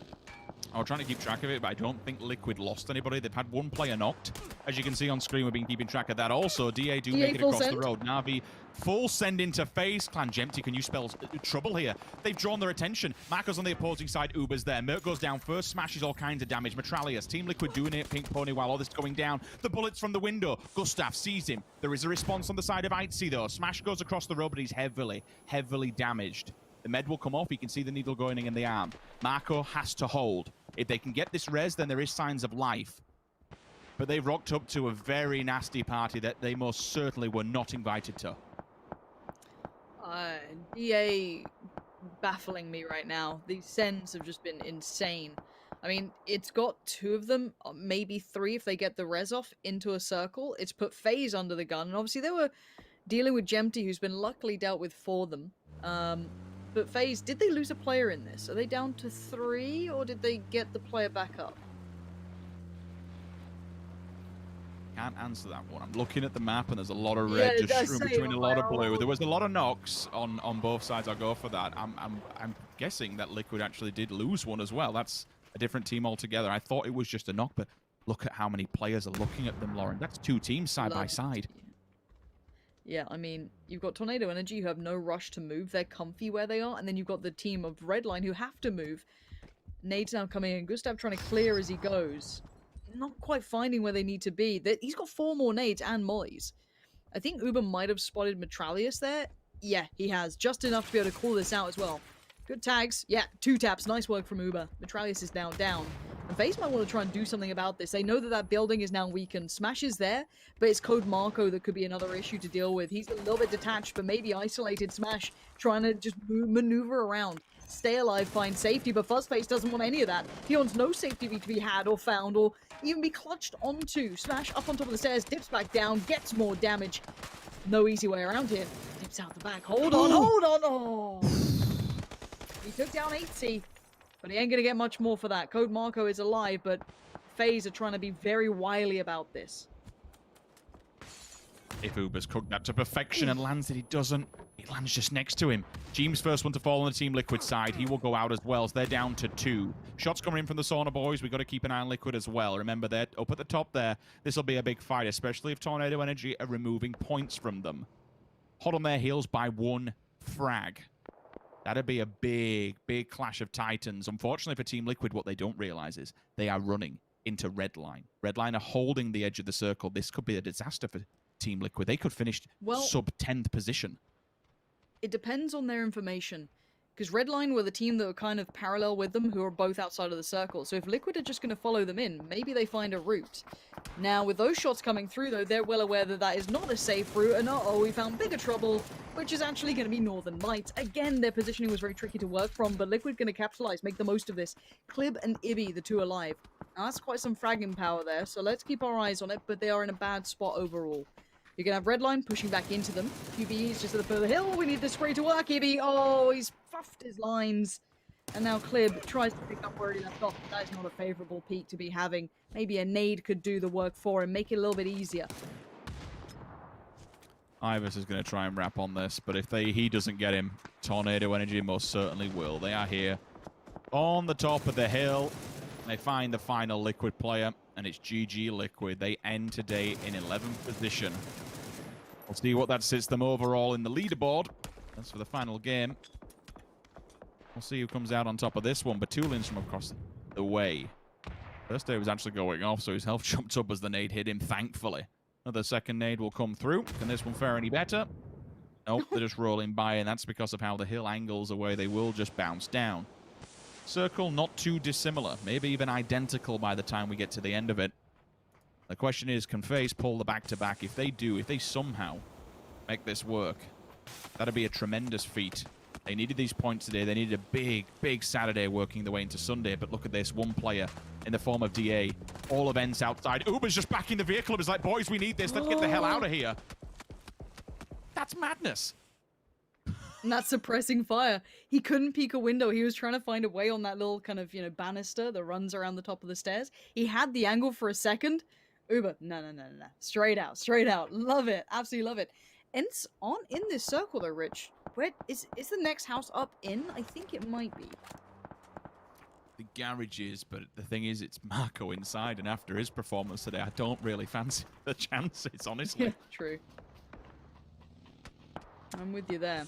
Now, again, I have to once again turn your attention to the team quietly building, who are in first place, Northern Lights. The circle, again, uncomfortable. They now have to leave the military area, that lovely little area that's kept them safe, that kept them those shots towards Redline, towards Liquid.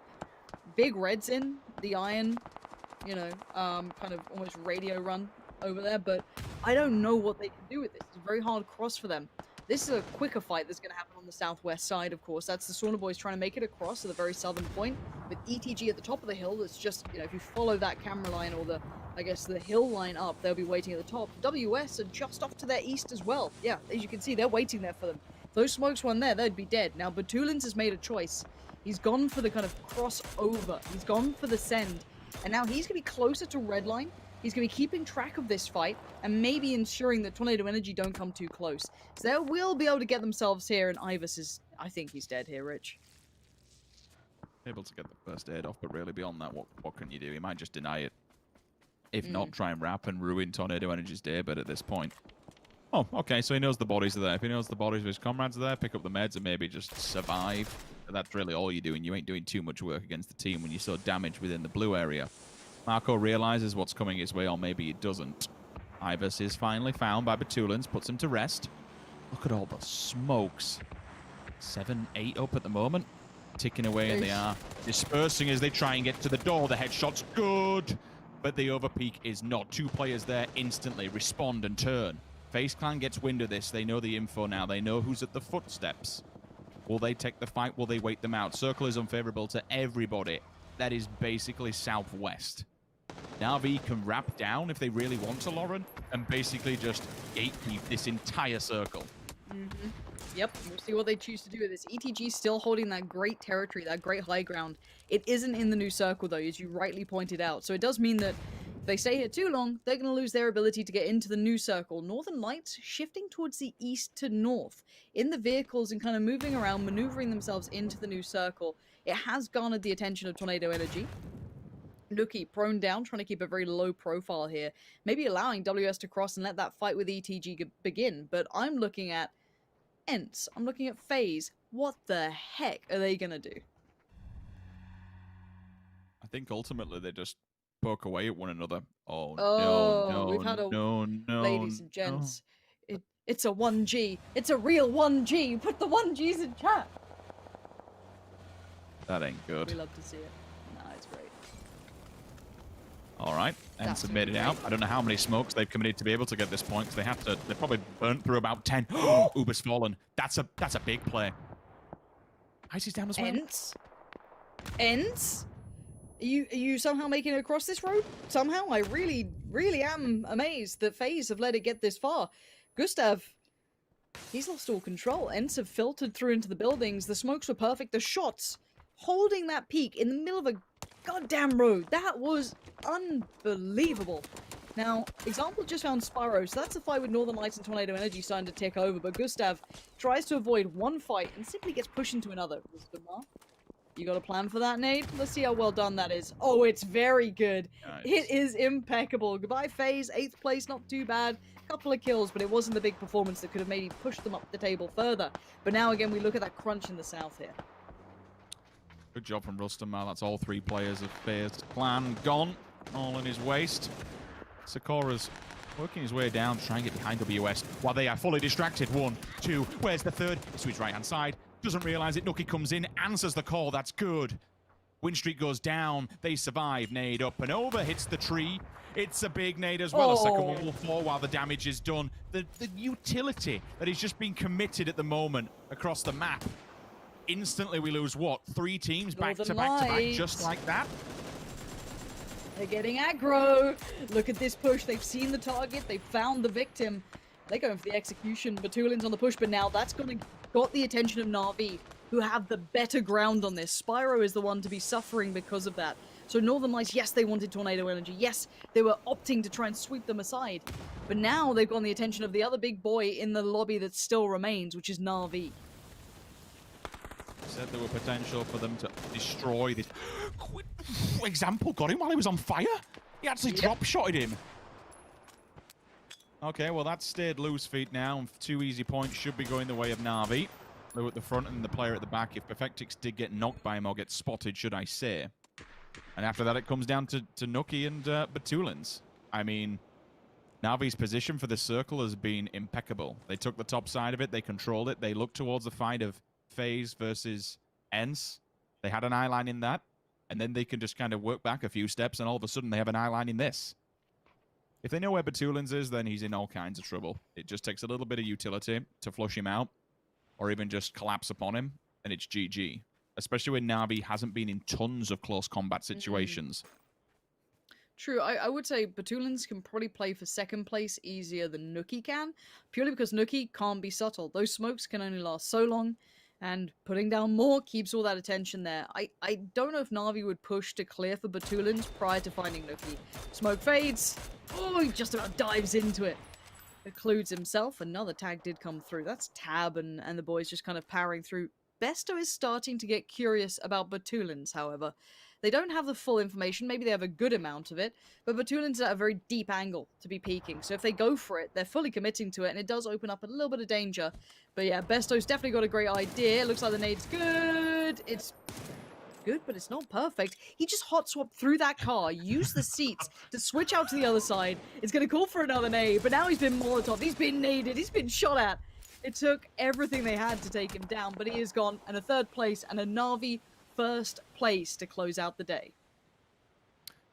That's what the boys in yellow were desiring.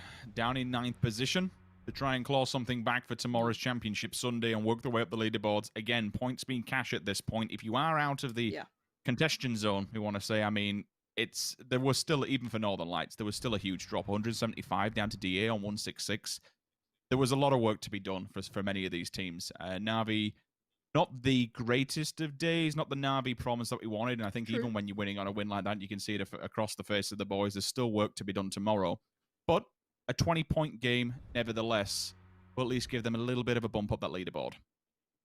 Yeah, and, you know, again, highlighted the DA were at LAN 3 of the 4 currently for Na'Vi also doing the same. Orange probably just staying at home at the moment. But again, good dedication and a good ending. But Northern Lights still in a top 3 end there. Maybe not with a handful of kills, but I wonder how that looks on the board. What's happened? How's it shaken up? DA didn't have the greatest of performances there either. That mad send. Lots to recap, lots to review, and lots to set the stage for tomorrow. Guys on the desk, take us through it.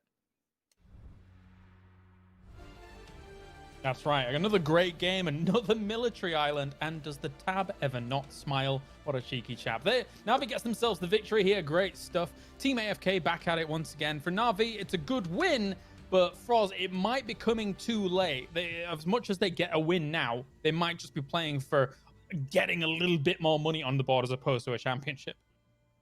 But it doesn't really matter because you still want to do your best. You want to perform. And also, you can learn a lot from the game still. And you want to push yourself up there. There's still a lot of prize money to grab on the line, of course. So it doesn't really matter. It's still a good game from Na'Vi. Sometimes this is how it goes. You don't always get first place, but there's always more to get. Yeah, definitely so. Northern Lights were able to survive throughout this towards the end as well, which makes it even scarier for a lot of these teams in the lobby. But one thing I do actually want to talk about at the beginning of all of this, Avenger, is that it feels like DA just, for all of their fantastic positions, doesn't know when or where they want to approach Military Islands and keeps crashing into it. But it's also probably one of the hardest circles for them to approach from their current loot spot. So like it's, I would probably even consider, you know, alternative droppings when we have this nice Molotov, by the way. I would probably consider alternative drop spots for them.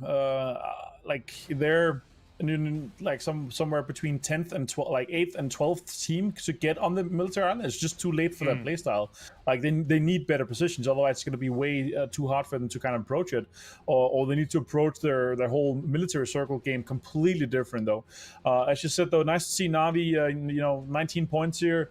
And as Frost said, like you would much rather be, you know, like 4th, 5th place in PCS3 Europe finals, then you want to be, you know, 9th.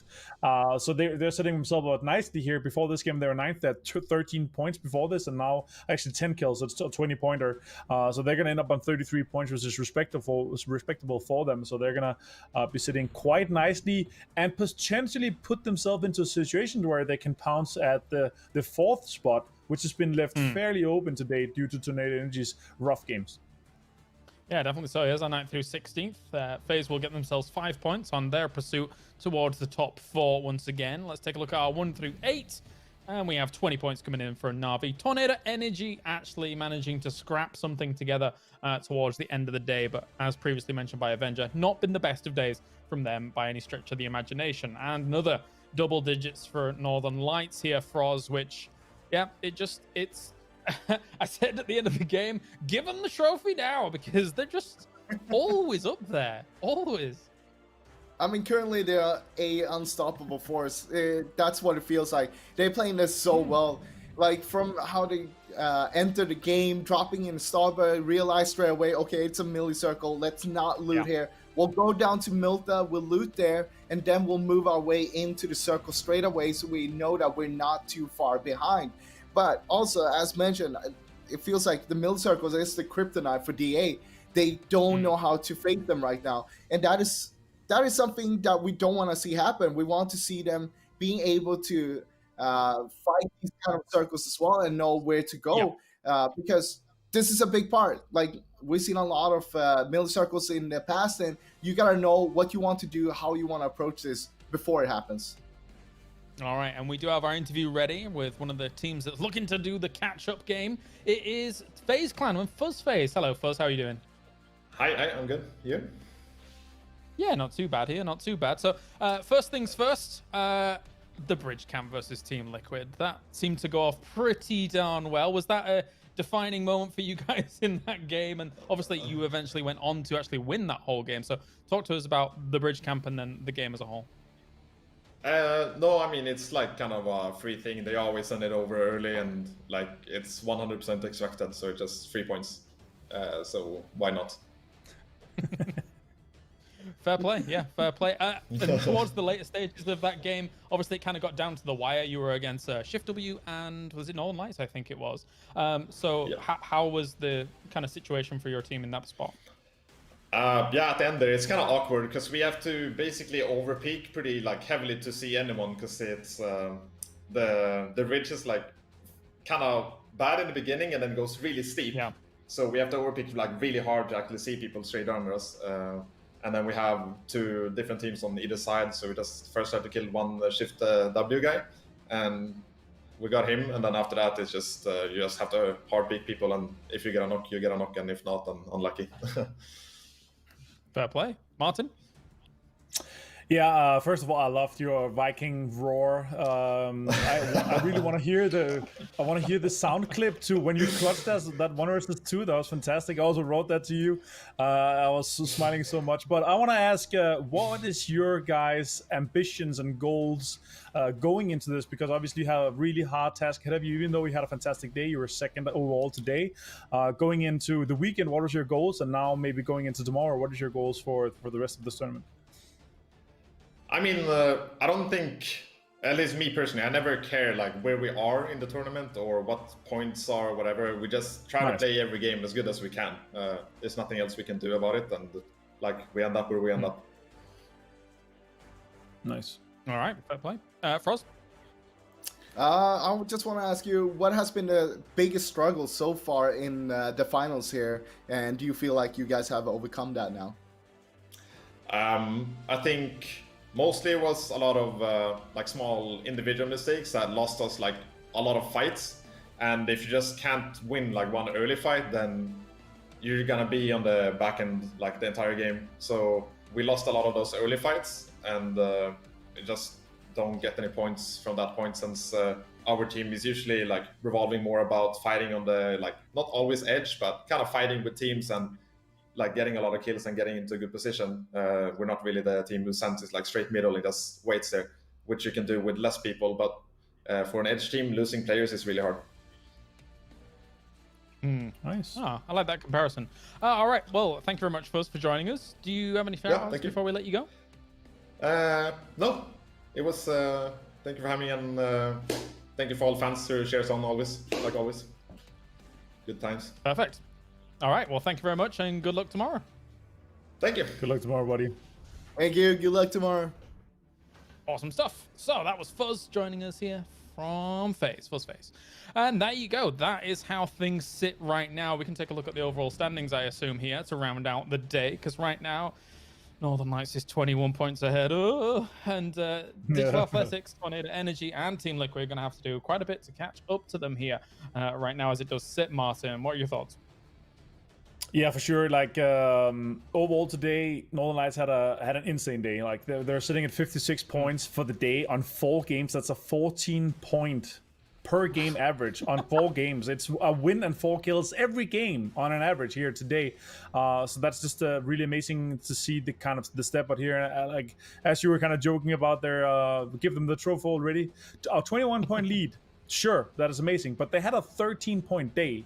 And the best day that, Digital Athletics had is a 42-point day. So it's still possible that they can have a really rough day, a championship Sunday kind of choke where you go out and say, well, this is going to be easy, guy. And then the first game, you have a 0-point game. And they're like, guys, we have to step up here. And then it just keeps on rolling. Sometimes you just can have rough games against you. And then you end up playing on the edge because you're afraid. And there's a lot of other teams that are maybe sitting on the edge to get kills. And you will be involved in more fights. So I'm really curious to see how tomorrow have been. Today's games have been absolutely amazing. Super rough games on Erangel for Digital Athletics. I'm sure they would have done better if it wasn't 2 military games. Yeah, Froz, it has been a great day, not only in terms of our interviews that we've had, but also just the games in general. Even our 2 military circles were relatively varied, all things considered. Yeah, and I mean, that kind of testing the teams out, giving those milli circles, seeing how they're going to approach them, because it's one of the hardest circles for a lot of the teams to actually approach, knowing that, okay, is anyone going to bridge campus? Is there going to be any boats left for us? How are we going to rotate into this? How late can we actually go? And it's a great test, but coming in now, great games today, and I wouldn't write anything off yet. We still have 4 more games tomorrow, and anything could happen. We see a lot of teams chasing towards the top right now, and it's getting a little bit closer though towards the top there. So nothing is written in stone yet. That's right. No doubt in my mind, tomorrow's games are going to live up to what we've had today. Thank you very much, gentlemen, for joining me, and thank you very much to everybody tuning in around the world here for PCS3 EU. Tomorrow we're back, same time, same place. 4 more games determines who is going to become our champion. We'll see you then.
Open eye, feel the waves cut through me. Hypnotized by the sounds I'm breathing in. Hold tight, chemicals collide. Hold tight, hold tight, hold tight. Dripping lights paint the skies, all because of you. Dripping lights paint the skies, only you can make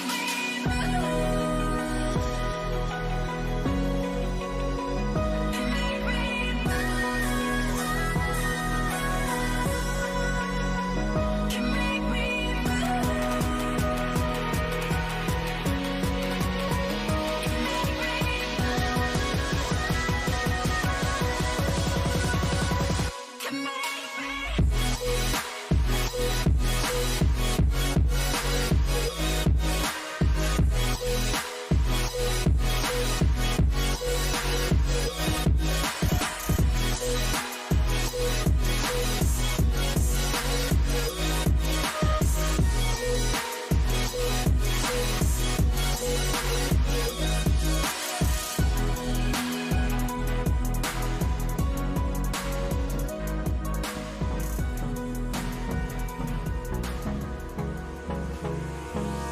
Hold me close till I get up.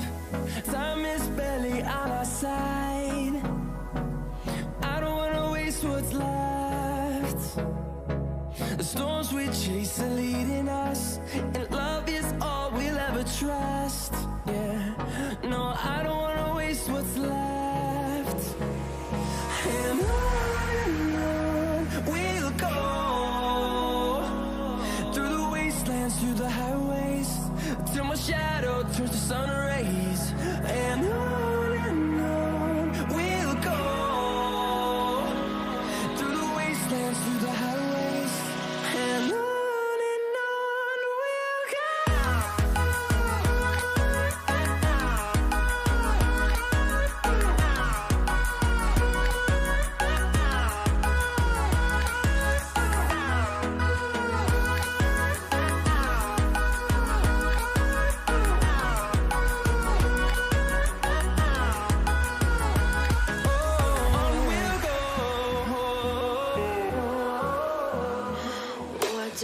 perfect even mean? Is there even such a thing? Ooh, can we switch up all the rules and imagine a utopia? Darling, I'm just so fed up with these expectations. They keep weighing me down. My heart is begging me to get the hell out of my head. I'm gonna live inside the upside down for a minute and pretend, honey, I'm a perfect 10. Whoa, whoa, honey, I'm a perfect 10. Whoa, whoa, and if I say it enough, it gets ingrained in my head, and I start to see, honey, I'm a perfect 10. Honey, I'm a perfect 10. Whoa, honey, I'm a perfect 10. Honey, I'm a, yeah.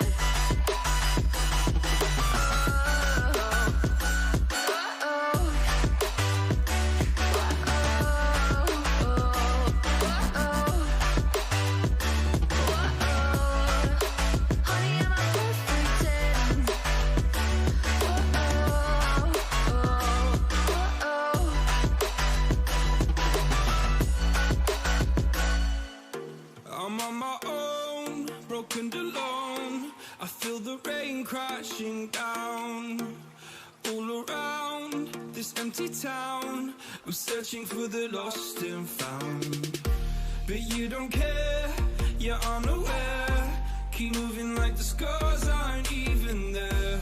It's in the air like a blazing flare. Just stare 'cause the flames will burn us. I thought you were the one for me. That's why I gave you everything. Held you close by the stormy seas. Oh, you meant the world to me. I used to kiss your head when you cried for me. Hold your hand while the pain was over. Keep you warm by the roaring sea. You meant the world to me.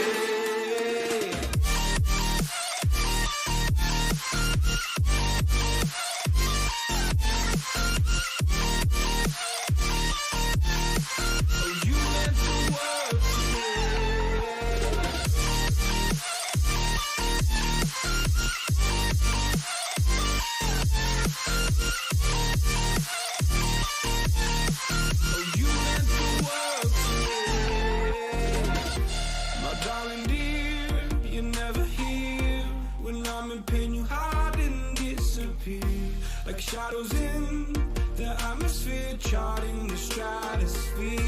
Yeah. I prayed for you and kept you near in hopes you'd chase away my fears. I'm on my own,